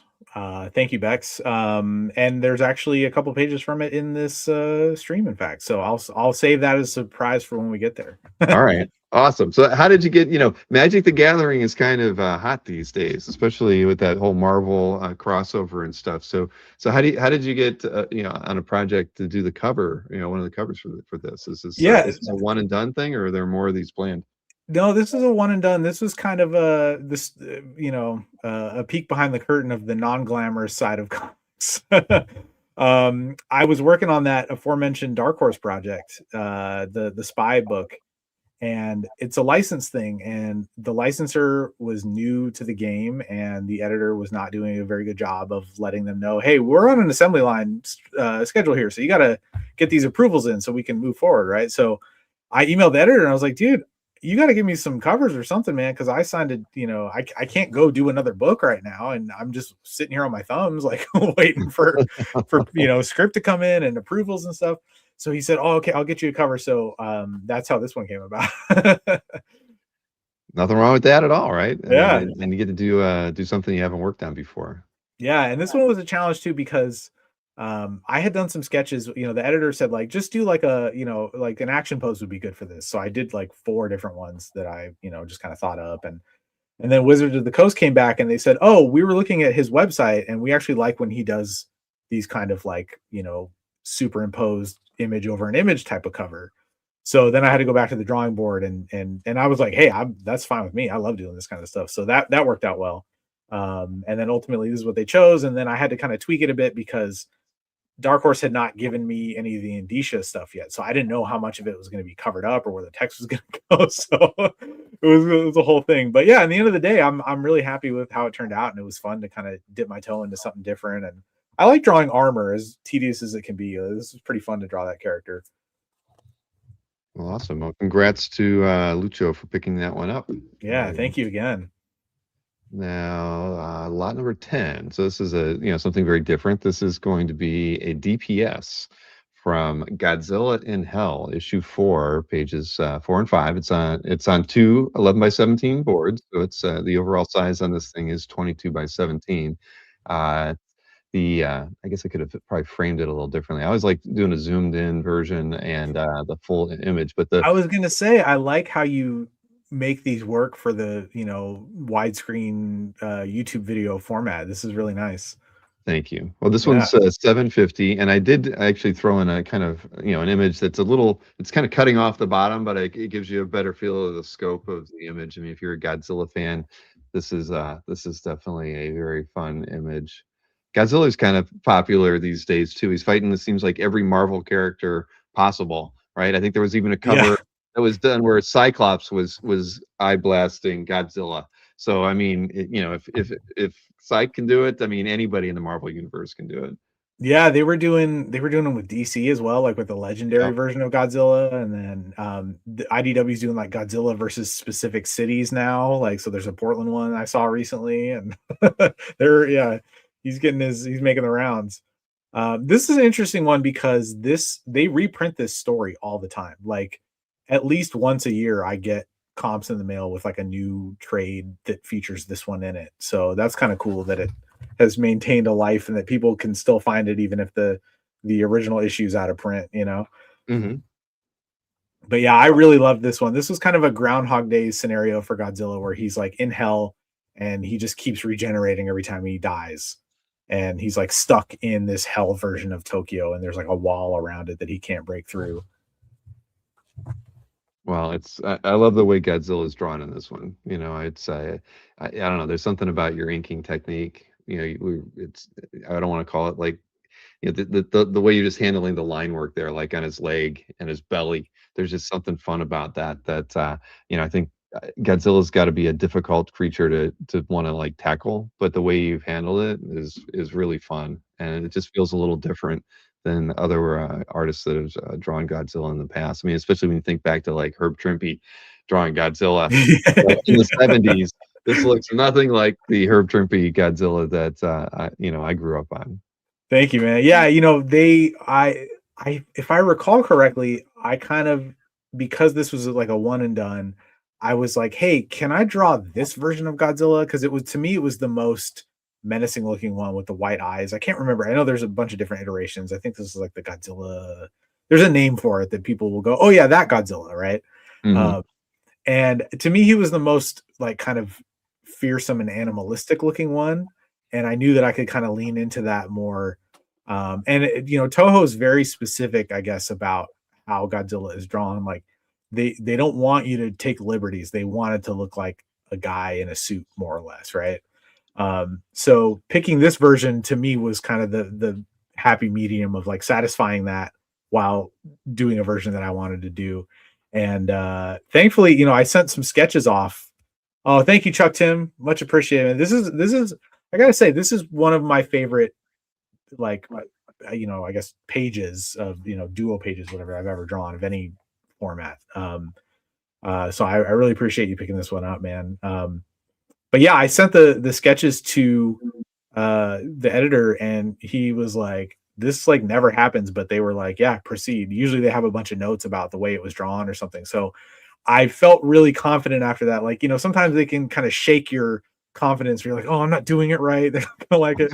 But getting their seal of approval was like, okay, I can move forward. And I think the only notes they ever had was like there was one panel we did that was kind of gruesome, and they were like, maybe tone that down a little bit. So that was a really fun experience.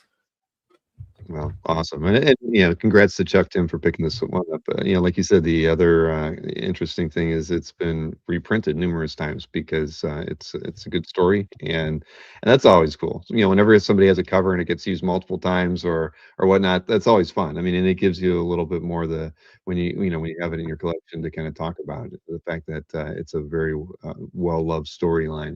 But yeah, I love Pop Sequentialism that mentions the 1960s kind of Japanese magazine illustration field. The buildings themselves are really cool the way they were drawn here. So, yeah.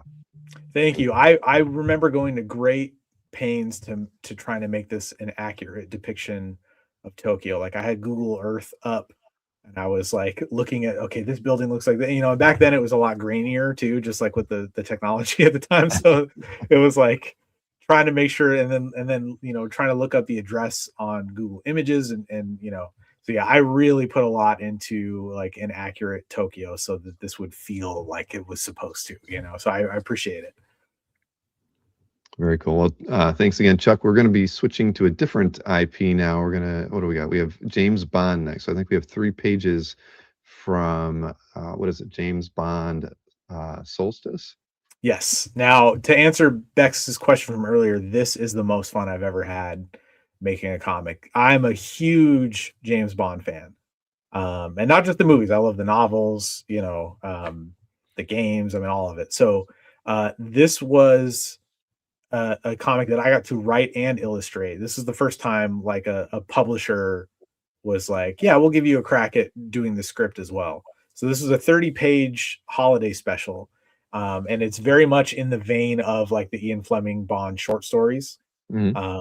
And so I'm very proud that Bond fans really love this book because like they know that it's from another Bond fan who paid attention to the details and got the dynamics of the relationship a certain way. Like on this page, he walks into M's office and M refers to him as James, right? And that's why in the last panel he's like, huh?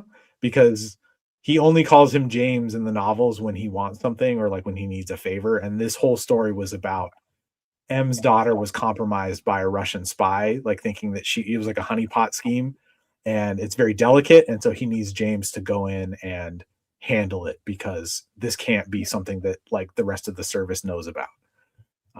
So yeah, and I just getting to write and draw my favorite character with pretty much no rules in terms of like the Fleming people were very happy with the work I was doing, so I just got Mhm. to do my thing. So yeah, this was still to this day probably my favorite thing I've done.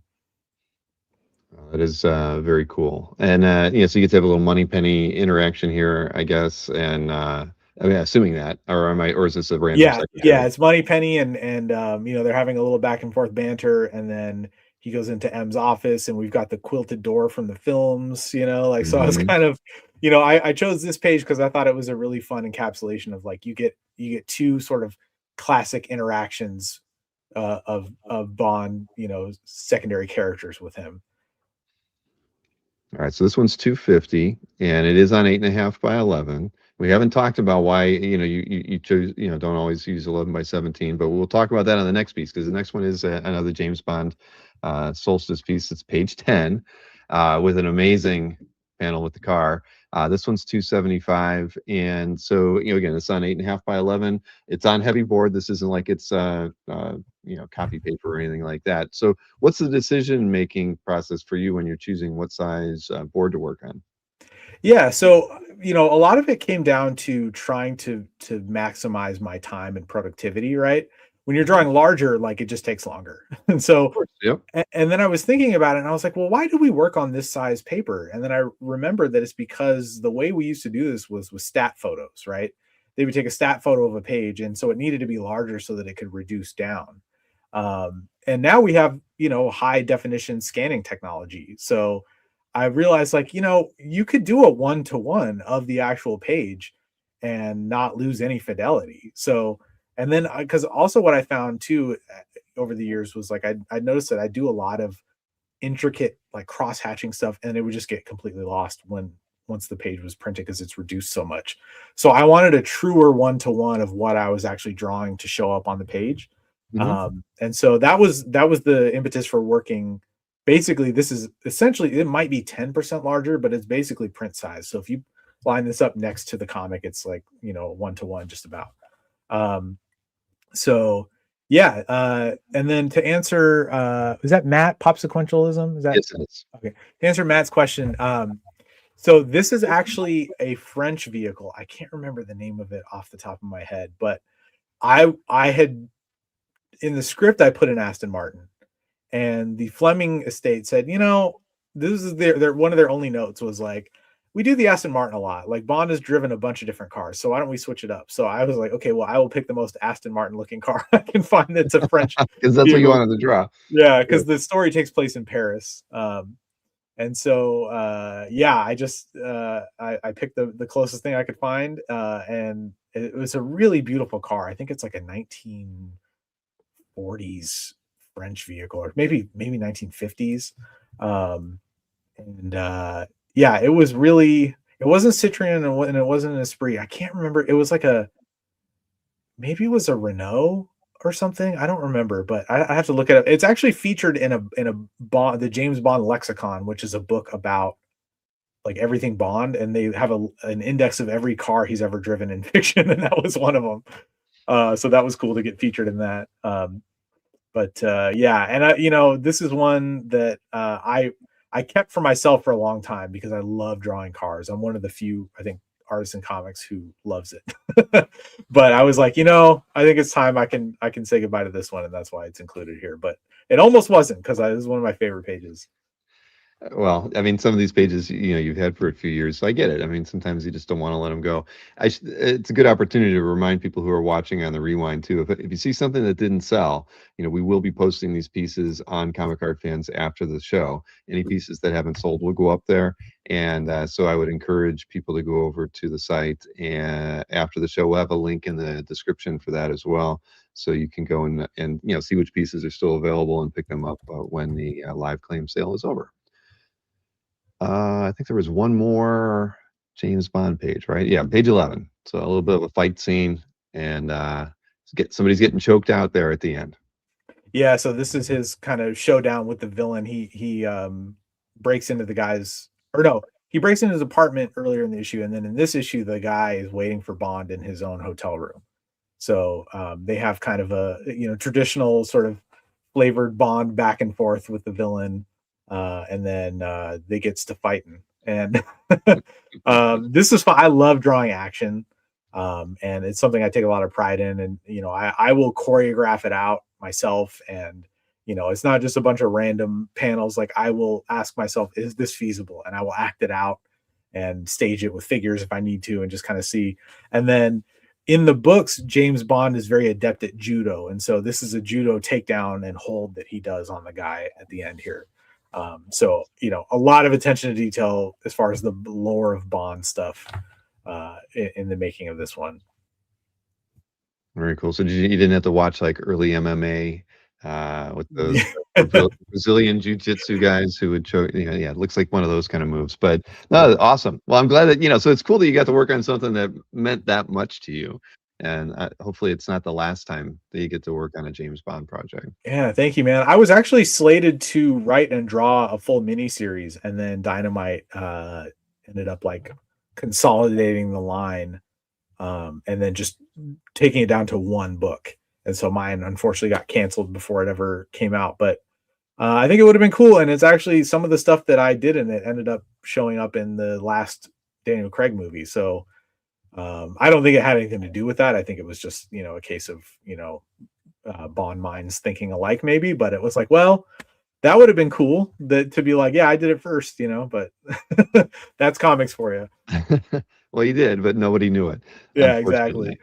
Well, we know a guy who knows a guy at Dynamite, so hopefully Nick Ferrucci can come through and make something happen in the future. He certainly works with enough IPs out there that he could swing almost any kind of project he wants these days. But yeah. So where are we going to from here? Okay, we're going over to Marvel, and we have some Moon Knight pages. So let's take a look at lot 14. This is from Moon Knight Annual 2. It's on 9x12, priced at $250.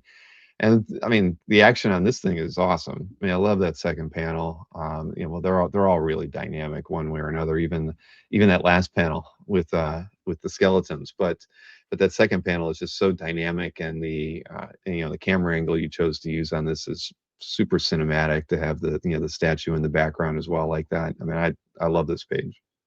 Thank you, man. This was fun. This was like a bunch of the different Moon Knights through time, like the different avatars of Khonshu, and so this was one in the time of like ancient Egypt, and so I modeled the armor after like what soldiers wore back then, which was pretty minimal, obviously, because they were still not quite it was early human experience type stuff, right?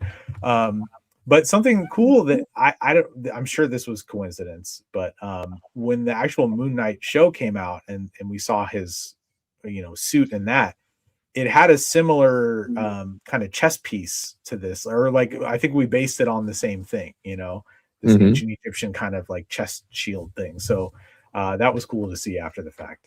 And I'm half Egyptian, so like getting to draw stuff in Egypt was a fun thing for a change, because I've never actually done that before.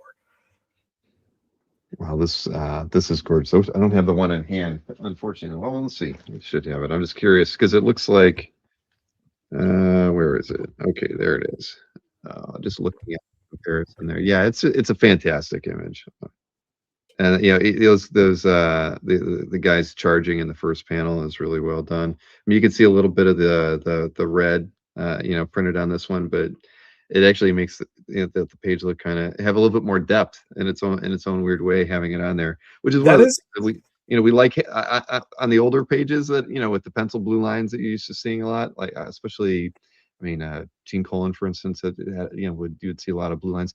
It's fun. We love seeing process stuff. So yeah, I think I really do like that.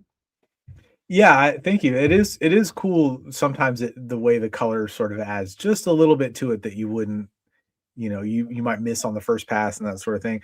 And I will say I do love a blue line pencil that you can see on a page. Like Olivier Coipel is one of my favorite artists, and his blue lines are all over, right? And I love seeing what they decide to keep in that way, Right. I think I saw some blue line pencil on like figure stuff on the back of some of your pages too, like that you ended up doing the finished work on the other side. I don't remember which ones. Yeah, there were a couple where I think I was going to use the board pages. Yeah. I think sometimes like I'm like, oh, I was going to maybe do a commission on that one, and I started over, and then I'll reuse the back of it, the other side of the page. And so the blue, I kind of like in the past I've picked up a page or a piece of art and it's got like the beginnings of something on the back. I always find it's like a fun little surprise of like, so I like to leave those on there, like somebody go, Mhm. oh, look, this was almost a Batman. Exactly. I think one of them was almost a Batman. Yeah. So here, let's look at a few more of these Moon Knight pages. This is lot 14, priced at 250. It's page 2 from the Moon Knight annual, and then page 14 from that book is priced at 250 again, 9 by 12. Just fun camera angles here, and especially I like that last panel a lot. But the first panel too. I mean, there's just the storytelling there from the ground level. Seeing the characters like that is, along with their legs, it's just fun. It's cinematic. You're really kind of approaching your storytelling with an eye for keeping things dramatic and keeping the eye moving around a lot. Thank you, man. That's a big part of what I like to do with the storytelling, and like my creator owned books that I both write and draw. They all, my goal for them is to kind of, I want you to feel like you watched a movie, but not in that way that people don't like, of like, like, oh, this is just a pitch for a movie, but like genuinely like the experience of it. I want it to feel like, the mood and the angles and the setting and the acting, like I wanted to feel very much like you just sat down and had a 90-minute 2-hour movie watching experience. So I try to bring that to this kind of stuff as well when I have the opportunity. Well, you definitely do. So one more page from there. Let's got Moon Knight dropping in, from some planes here. Try to get this. Why is that slide not changing? There it goes. So this is page 15 from that Moon Knight annual, and again 9 by 12. This is 225. That's fun. I just like that last panel. And again, you're overdoing it with all the details in the for the building in the first panel, or I guess that's the second panel because of the inset. But another great page. Thank you. Yeah. So this issue, he was kind of popping around through time, like Khonshu. Like in the last page, we saw he opened up a portal kind of thing, and Moon Knight walks through it, and then he just ends up like free falling in the air, above this church in World War II. And so in panel 2, there we have like the World War II version of Moon Knight in the kind of Allied, soldier outfit with the crescent moon on his chest, firing the machine gun. So yeah, this particular annual had like, I think maybe like 10 or 12 different versions of Moon Knight in it, which was really fun to kind of, some of them had been established previously, other ones I had to design myself. So it was a real fun thing. And this particular scene, Marcus, was like an occult kind of castle room, like during like a Nazi occultist sort of thing, where they have this scarab amulet thing that this is what Moon Knight is like chasing through time. So that's what that guy's holding up, the heretic kind of preacher guy holding it up in the third panel there above his head. A little Indiana Jones-ish at the same time. Yeah. Yeah, no, and to answer Peter, these are ones I can see kind of the faint red. So we call it, it is printed blue lines, but like Ibrahim has mentioned already, he uses both red and then the blues you almost never see. So on this one, there's some faint red on it. I mean, Peter, I'm going to be delivering that stuff to you at Heroes next week, and I'd be happy to bring a page to you if you wanted to see it in person before you made a decision on stuff. Just to let you know, I got no problem doing that too. But yeah, it just doesn't come across in the scans, at all. Yeah, that's how faint it actually prints out, is like you don't even really see it. And these aren't really level. I mean, because you can see like on the plane on the right, for example, in the larger image, you can see the sort of where the ink is not, it's more like some of the paper comes through a little bit, and Yeah. like the textures and stuff. So, because of the way that I draw, I do put a lot of faint textures, and there's some on this page in particular, there's some black colored pencil on the smoke clouds and stuff to kind of, add some dimension to them. So that gives you an idea of how much of the detail I'm actually preserving in the scans, and kind of tells you just how faint those construction lines tend to be on these. Exactly. So this is the last Moon Knight page we have. We're going to switch over to some Old Man Wolverine pages, and next up is lot 17. So it's Old Man Wolverine Wastelanders. I did not read this one. I hate to say it, but I remember when I first looked at this image, I'm like, "What's Ghost Rider doing there?" And then I realized, of course, it's not Ghost Rider at all. Yeah. Or are you going to tell me it's Ghost Rider? Well, they're in the Old Man Logan universe. They're the Ghost Riders, so they're like a gang of bikers that are emulating Ghost Rider, I guess, is the thing. Yeah, this was a really fun one. I mean, I loved the book Old Man Logan, and this was a tie-in with they did like a podcast like series, or like a audio narrative that took place in this world, and so these comics were like, I guess in conjunction with that, but they were kind of their own standalone thing, I think. But this was written by Stephen S. DeKnight, who was the creator and showrunner of the Netflix Daredevil show. He did Spartacus. Black Sails, I think, was maybe one of his too. No, I don't think he did Black Sails. But anyway, great guy and fantastic writer. This was one of the best scripts I ever got to work from. It was written cinematically, and so it allowed me to lean into that, which is kind of what I like to do already. And yeah, getting to draw Old Man Logan, and in this story, he's kind of lone wolf and cubbing it with Baby Hulk, and in this scene they're accosted by the Ghost Riders, and this was my favorite page of the bunch for sure. Yeah, let me show that. I want to show off what the original looks like too, because you sent me these scans, so I didn't scan this page, but like you have it like where it's cropped on the left and right, but the actual page is a little bit bigger. So let me. Oh yeah. I tend to go full bleed on this stuff, or at least most of the way there. Let me full screen myself here. So yeah, like in the scan, and this was actually true of the Moon Knight pages too. Like you were kind of cropping it right there, but you get to see, just. I don't know. When we look at these things, I mean, it's a work of art. It's not just you don't look at the printed image or you think of it in those terms. So I just think that being able to see these as like the full page is probably good. But so that gives you an idea what the finished piece looks like. Yeah, and a cool thing about this issue, so as we established, I'm a big action figure guy, and there's a third-party company that makes like unlicensed stuff, but it's really high quality, and they made an Old Man Logan, and he comes with a Baby Hulk, and there's a scene in this where Baby Hulk is trying to eat one of the arms that Logan has cut off of one of these Ghost Riders, and Logan is like, "No, stop it! We don't eat people," and he takes the arm from him. And when this company, they're called Susu Toys, they, it's like a Hot Toys style figure, so 12 inches tall and highly detailed.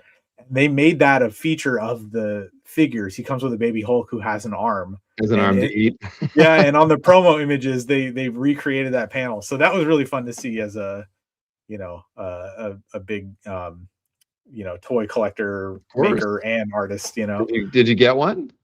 No, I didn't, because I don't really collect that scale is the thing, because it's so large, and I like to save room for all my smaller ones. So well, Winter Pal has claimed this page, so thank you, Winter. Oh, thank you so much, Winter. Really nice one. And know that it was created on the drafting table that you saw that I built. So all right, so thank you very much, Winter. So we've got a few more pages from Old Man Wolverine, so let's take a look at lot number 18 next. This is page 13 from that book, again on 9x12, and you get Logan. Well, so we get some action scenes here. Yeah, so this is in the story, this Hulkbuster armor shows up and starts knocking the crap out of Logan, and inside is the severed head of Bruce Banner that he cut off at the end of Old Man Logan. And so basically the suit is like keeping him alive, and he's still at one point in the story, his head still hulks out, right? So like his head just gets bigger. I wondered, I did not know the story, and I was like, why did you draw his head bigger? Well, we'll see it in here. I'm like, there's got to be something to this. Well, now there clearly was. Yeah. All right, so this is page 13 at $200. Almost like I want to show the story pages now, but this, I mean, again, this is awesome. And Marcus says that's a Taurus, and we're not guessing on cars on this one. I don't. Oh, but it is. Let me tell you, because I have a thing I've said in the past, you know, and this is not as true anymore because the police forces are using like Ford Explorers and stuff now. But I used to say, memorize the Ford Crown Victoria, because it's a police car, it's a taxi. Like if you know how to draw that thing, like know it like the face of your lover, because it's going to save you a lot of time and looking up reference. So yeah, technically it's a Crown Vic, but they're same family. All right.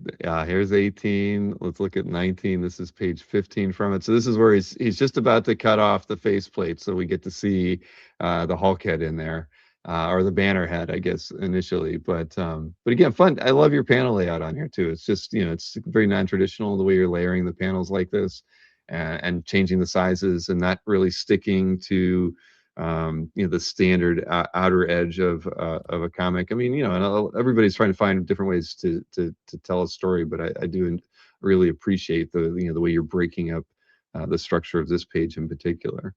Thank you very much, man. You know, I put a lot of thought and effort into that aspect of it, and as such, layouts. I mean, that's part of why I do them digitally, is because that's where all the math is, you know.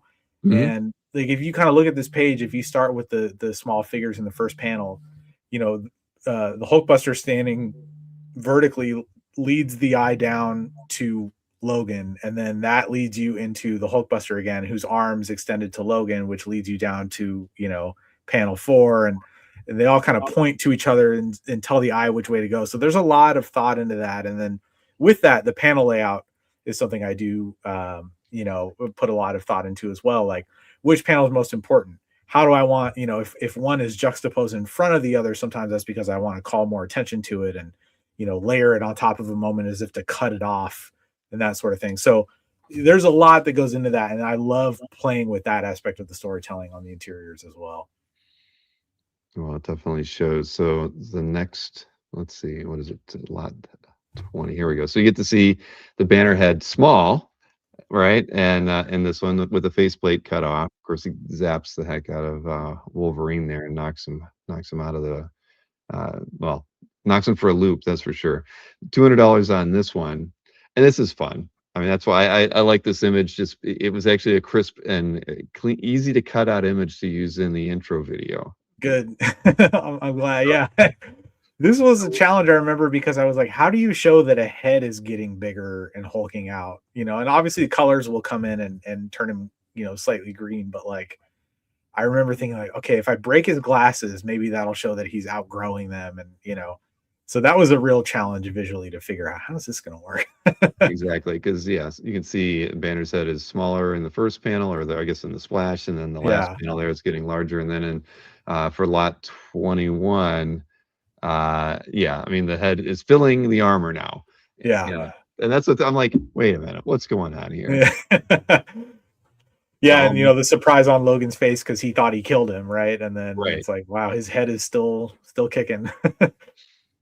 So 200 for this one as well. Page 17 from Old Man Wolverine Wastelanders, again on 9x12.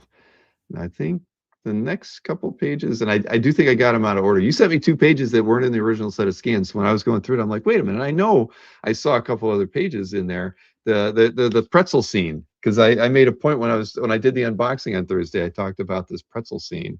Oh, and, did I forget to? Yeah, sorry about that. Oh no, it wasn't a problem. As I was going through the alphabetically, I got down to, you know, I'm like, wait a minute, I know there's other pages to this because I saw them when I unboxed. So let's see, we're moving into some Stranger Things here. So they're a little out of order.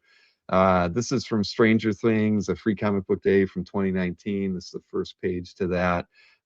This is lot 22, priced at $175, again on 9x12. I think we have pages 2 and 3, but those are going to be seen a couple pages towards the end.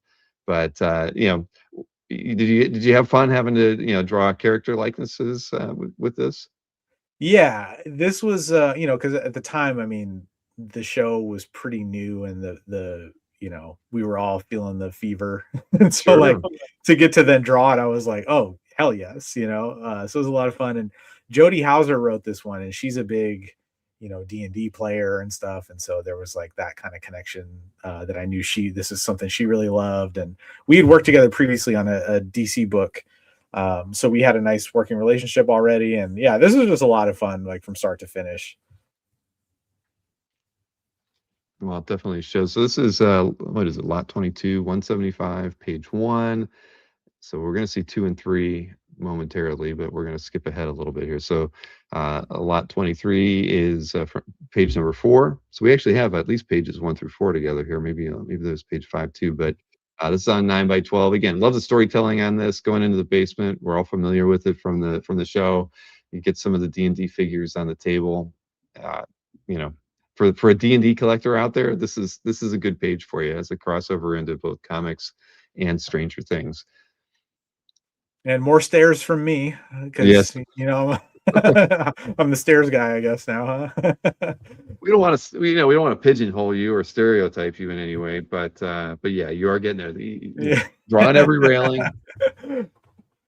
Yeah, this was, you know, sometimes when you get to do something licensed, you don't know if it's going to have any of the stuff that you actually like from the thing, but thankfully this had a lot of it. So I was pretty jazzed. There was one page, you know, sold long ago, but I got to draw a Demogorgon, so that was a lot of fun in the upside down, you know. Sure. But yeah, the basement with the D&D stuff was definitely high on the list, and I'm glad that she put that in there, that I got to draw it. Okay. What is the next page here? So this is 23, lot 23. Then we have lot 24, which is page 10. So it skips to page 10. But you know, you get the little crossover into some D&D here. So this is again on 9 by 12, priced to 175 for lot 24. Yeah, But this one was, you know, Jody wrote like something about, you know, Mike kind of telling the story of like his D&D characters or something, or it was like a brief aside. So I took the opportunity to really just lean into it and draw like, you know, an elf and a barbarian and a, you know, a wizard or whatever, a sorceress. Like it wasn't really in the script as such, but I love drawing fantasy stuff and I never really get the opportunity to. So I just was like, all right, I'm doing it on this panel. well, it definitely works. So let's see. Now we're going to skip back to, let's see, what is it? This is lot 25, and that's page 2. Or is that, yeah, this is this Yeah. page. Yeah, I got it in order. Yeah, this is the one I was like, yeah, the pretzel falls on the floor, he eats it. Yeah. We've all been there, just maybe not in front of the the girl of our dreams. Exactly. Yeah. But clearly he doesn't care. So yeah, this is 175 as well. And yeah, mom leaves the room, so she didn't get to see that. But yeah, this was fun. Definitely, we all had a good laugh at this one. Yeah, and you know, carpet in the 80s like that was different, you know. So Yeah, I high mean, yeah, pile. right. Vacuums could not pick up all of the things that got stuck in that carpet. Yeah. And you can't hear my chicken, right? I have a rooster outside that's Oh, right is it? it's crowing. Not very faint. I'd say it's as faint as the blue line maybe on the Okay, paper. good. I Yeah. might text my daughter to say, I think you need to feed the chickens because they're not happy right now. Yeah, I love that you have chickens though, man. I would too if I have a dog whose prey drive is through the roof, so it's not possible. But one day I will have chickens. well, they're definitely worth it. I have 6 hens and 1 rooster. The rooster I could do without, but Yeah. in the summertime we get like at least 4 eggs a day. Nice. So yeah, so I had scrambled eggs today. It's just it is what it is. It's fun. Nothing like it, man. That's awesome. Nope. Peter Rose asking a question about lot 16. What plane is it based on? Do you remember when you were? I'll pull that lot up so you can see it as a reminder. But did you have a particular plane that you were going after as far as the look?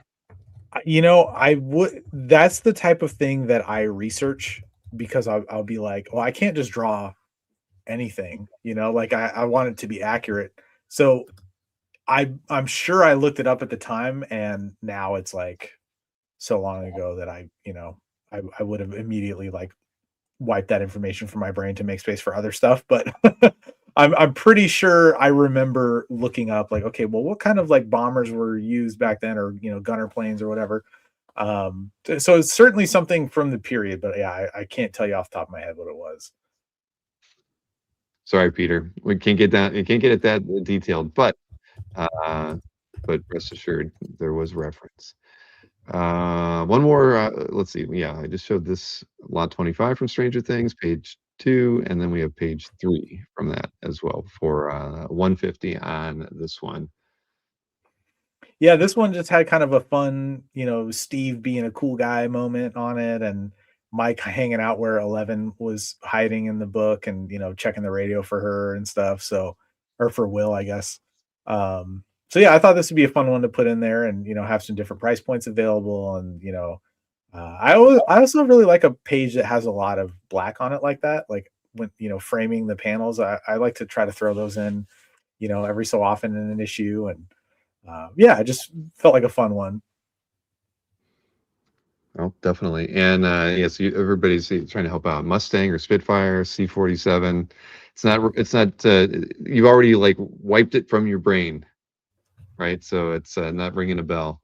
I will say, as a car guy, um, I may have picked a Mustang because I like Mustangs, but I feel like the wing shape is more of a Spitfire, so that might have been what it was, especially with that pointed nose on there. So yeah, Right. that could have been it. Well, that's as close as we're probably going to get, Peter. But I'll bring the art with me if you want to see it. No problem at all.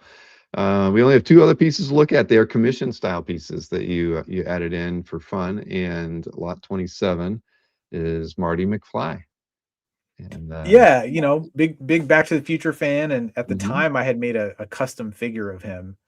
Um, and I was like, I felt the itch to draw him as well. So I was like, you know what? I'm just gonna sit down and draw this guy real quick. And like, a lot of fun textures on his outfit with the vest and the layered jacket and the shirt and the jeans and stuff. So The life yeah, jacket. yeah, exactly right. The life preserver. So yeah, I threw this in as I thought, a nice different level of if someone wanted something you know, nice and easy, this would be a good one. But yeah, who doesn't love those movies, right? Of course. I can't picture Eric Stoltz in them whatsoever. Yeah. Uh, The somber take on Marty. exactly. Yeah, you got it. I've seen the YouTube clips. But so this is just $100 for this on 9x12, and then we have what was it, a Marv from Sin City on 9x12 as well. And this one's $300. You put a lot of love in this this nasty guy. Yeah. Yeah, this one has screen tone and I scraped away some of the highlighted areas and stuff and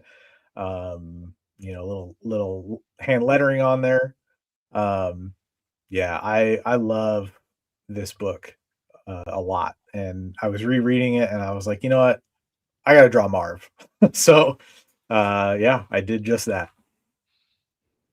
Very, very cool. And yeah, again, this is on 9x12 as well. And that is the last piece we have to show off today, Ibrahim. So but I can kind of run through really quick. We sold 5 pieces, and I appreciate everybody who's picked stuff up as a Yeah, huge thanks to you all for doing that. Much appreciated. yeah, I can show my email address reminder who to email. I already saw that Matt shot me an email. Thank you. And oh, Jim Martin, the guy who asked the question about what was it? Lot number 5. Let me see. Let me switch over to that slide just so I can remind myself which one that was. Oh yeah, this one. Yeah, this is the one Jim asked a question about this. He said he emailed saying that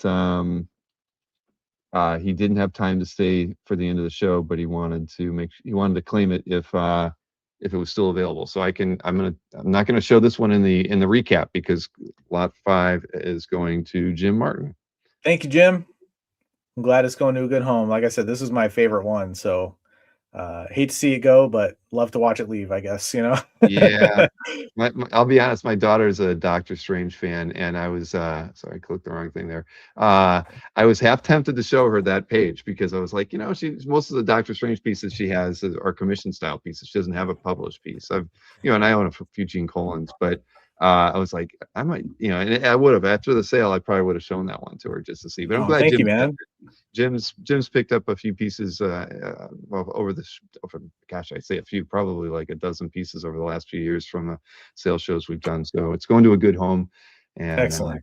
Thank you, Jim, for that. So let me just show real quick the pieces that are still available, and these pieces will end up on CAF later today. So I'll have a link in the show description for those of you tuning in late. That if these pieces are still available, reach out to us through the website, and we will confirm if they are. So I better get my email address off there. So lot 2, price at $750. The Bizarro Year None cover. This is all pencils on 11 by 17. We also have lot number 4, which was the Black Panther issue 3, page 14 on 9 by 12 at $250. Then a few Doctor Strange pages here. This was page 5 to Nexus of Nightmares on 11 by 17 at $350. And same book, page 9, priced at $275, and also page 10 priced at $350. Let's see, lots 9 and 10 were sold, so 11 is next, and those are the 3 James Bond pages still available. This is priced at $250 for lot 11, $275 for lot 12, and $275 for lot 13. Over at lot 14 is the Moon Knight annual pages. This one is priced at $250 for page 2, and $250 for page 14, and $225 for page 15, the one that Peter Rowe is interested in. And just shoot me an email, Peter, and obviously I'll bring it with me if you want to have a better look at it. Then let's see, Winter Pal got lot 17, so we have 18, which is the Old Man Wolverine, page 13 for $200, also page 15 for $250, page 16 for $200, page 17 for $200. And then the Stranger Things art. So we have page 1 from that Free Comic Book Day 2019, early days of Stranger Things. Probably season 1 was only out at this point, so $175 for that page, $175 for page 4, and page 10, and page 2, the pretzel page, and then $150 for page 3. And then we have the Marty McFly, of course, for $100, and Marv for $300. So we made it. We made it all the way through. Yeah. Thank you all for hanging with us, and thank you, CJ, for that very nice sentiment. And yeah, Bill, this was a pleasure, man. I really enjoyed chatting with you, dude. Absolutely. I mean, I mean, you have a great YouTube channel. We put the link in the chat. I don't think I put the link in the show description, but I will definitely link to your channel from over there. You have more followers than we do. But how long have you had your channel? 4 years now, I think. All right, well, that's 2 years less than me, but I guess there's more people who are in the figs. I mean, yeah, well, it's kind of niche though, right? I mean, are there a lot of people streaming and kind of doing the how-to sort of stuff? Not really. There's a lot of like people, who go to buy figures. Okay. And it's a lot of people who do like, yeah, I'm going to Target, let's see what they got, and that kind of thing. There's people who go to vintage toy shows, that's the thing.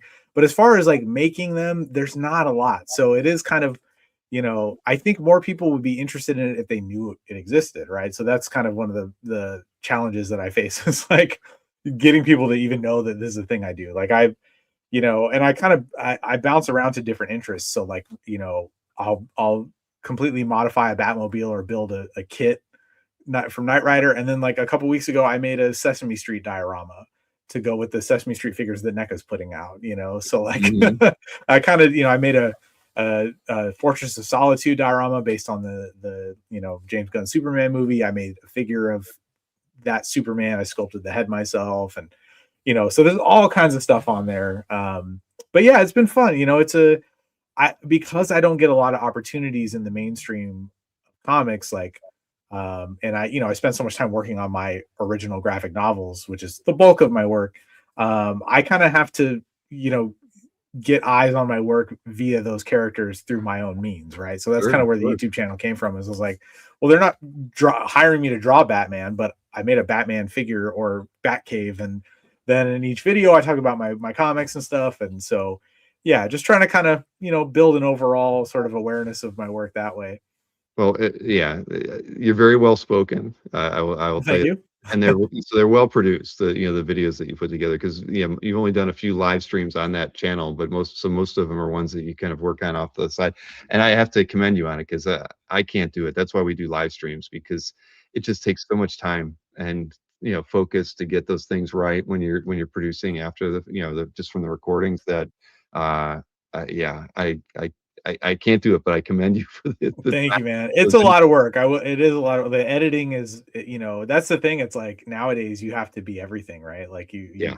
like, and I don't know, I couldn't just hand it off because it's so much of it is just like I'm making it up as I go. So it's like, Mhm. yeah, it's And you can always fix the audio and redo something, and it's so much easier when you're doing it yourself. But no, I would take a 2-hour interview. I did early on. I did recorded one, so I would do a 2-hour interview. And it would take me 8 hours to yeah. to distill it to what I thought was perfect. And then that's when I realized, well, live streams are my area. You Yeah. know? I It- hope to do more of these. I mean, I love doing live streams. A couple buddies and I, we do them from time to time. We're trying to do one on my friend's channel, Sirius Black, who's in the comments. Shout out to him. So yeah, live streams are really fun. Like it's a great way to just kind of, shoot from the hip and have a lively conversation. And I used to narrate what I was doing in the videos as I was going, and then I had to cut out so much that I just started just doing voiceover after the fact After because the it's the only fact, way I right? can And work. Yeah. no, I don't blame you. And I do want to point, Winter Pal did pick up plot 27 as well. Oh, thank you so much, Winter. And one last question. What's Popsequentialism asking? What's that United World Wrestling video? I don't even know. Is that something related to something we've done? I can't even remember. I have no idea. Maybe he's asking the chat. But either way, this was a lot of fun. I really, I'm glad we got to do this. I hope. So do you get out to shows often? I mean, is there, any shows that you go to that anybody might see you at soon? I'm trying to get back into, COVID really put a dent in that for me just because like my wife is an oncology nurse, so we had to be extra careful, with just what we're spreading around. And then my sister was dealing with cancer for a bit. So once everything kind of opened back up, we had to lock down again. So that took me out of the running for a few years. But I usually always do Emerald City and Rose City in Portland and Okay. Seattle. And then next year I'm doing Oakland, the new Oakland Comic Con they're doing. And I did Heroes once, and it was one of the best shows I've ever done. I loved it. So I'm hoping to get back there next year. So yeah, hopefully I'll be doing the tour a lot more. Chicago's on my list as well. I got a couple Mhm. close friends there, so kind of double whammy of seeing them and going to the show. So yeah, and I saw Dim Halo asked if I open commissions. I do when I have the time. And when I do, I send a newsletter out and I post about it on social media. So if you want to go to my website, IbrahimMoustafa.com, it's got links to all that stuff. You can subscribe to the newsletter. I don't spam people with newsletter stuff, by the way. It's like only when I have something to share. So, but yeah, that's the best place to stay abreast of when I'm taking those on. Usually, like we said, the YouTube stuff. I mean, it's like I draw comics all week, and then I spend all weekend working on a video and a figure or something, and then I'm back to comics. So, but I love doing commissions when I can find the time. So yeah, definitely stay tuned. And signing up for the mailing list is through, I know I had your website open, but I don't have it open right now. What was the domain name for that? Yeah, just my first last name.com, all one Okay, word. got it. All right. And then there's a newsletter tab. So you just click that and enter your email address and you are officially subscribed. There we go. I've Um, got that in the chat. And where was I'm sorry. Oh, newsletter, of course. How could I yep. miss that? Yeah, I try to Yeah. keep it nice and easy navigationally. There's like an overview of my comics. So yeah, if you're interested in my original graphic novels, uh, I have Count, which is my sci-fi reimagining of the Count of Monte Cristo. It's drawn. The art is very similar to what you saw on those Doctor Strange pages, like all the Mhm. washes and stuff like that. I did a book called Retroactive that's kind of James Bond meets Groundhog Day. So it's about this like temporal, time travel spy agency that's trying to keep it under wraps, and the main character gets put in a time loop by the bad guys so that he can't stop their plan. So he has to break out of the loop and go, put a stop to that. It's very, very Bond inspired. There's an opening sequence with a title page and everything. And then there's Sin, which is my loose follow-up to Count. It's like a loose sequel following one of the characters, and that one is more like a sci-fi western. And then in the next couple months, I'm told Humanoids is kickstarting the last book I did with them called Half Blood, and it's about a samurai who, at the very end of the Age of the Samurai, he's like contemplating seppuku because like there's no work, and he gets hired to hunt something that killed this woman's family in Victorian London. So it's a fish out of water tale of a samurai in London hunting, what is revealed in the book later. So yeah. You So gotta yeah, read it. yeah, exactly. Awesome. Well, it's I highly recommend Heroes. That's for sure. I mean, it's Yeah. it's always been my favorite show. You know, it was when my kids were young. It was always on Father's Day weekend, so I would force them to make a trip from Northeast to go there, and then we'd go to Myrtle Beach, right? So, Oh, uh, nice.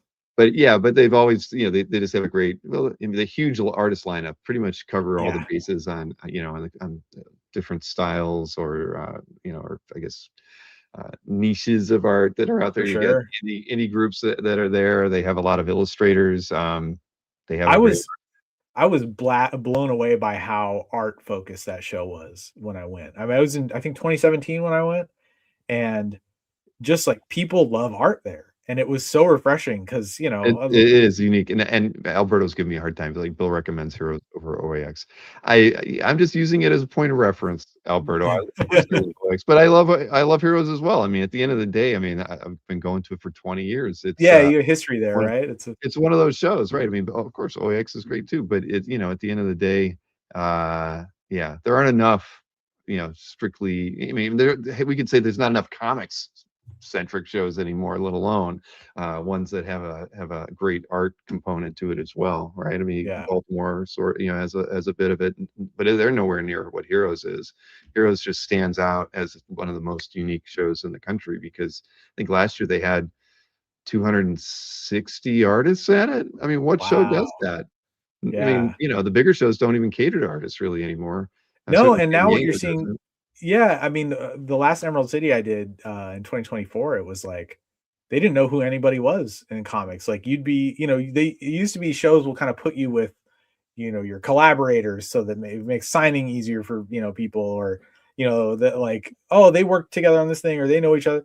Now it's just like you'll be next to a guy who's 3D printing, like Right. tchotchkes, next to somebody who does like Disney fan art, and like there's nothing wrong with that. I mean, I met some cool people that way, but it's like you can tell that the people running the shows don't really, it's not about Right, comics, they're not putting any thought between how, you know, yeah, I mean, trust me, at OAX, it's like literally we're trying to think who would this guy get along with, and you know, and you try to like because you want everybody to have a good time. So Yeah, you know, at OAX we think like that. I think I have to believe Heroes has to think like that too.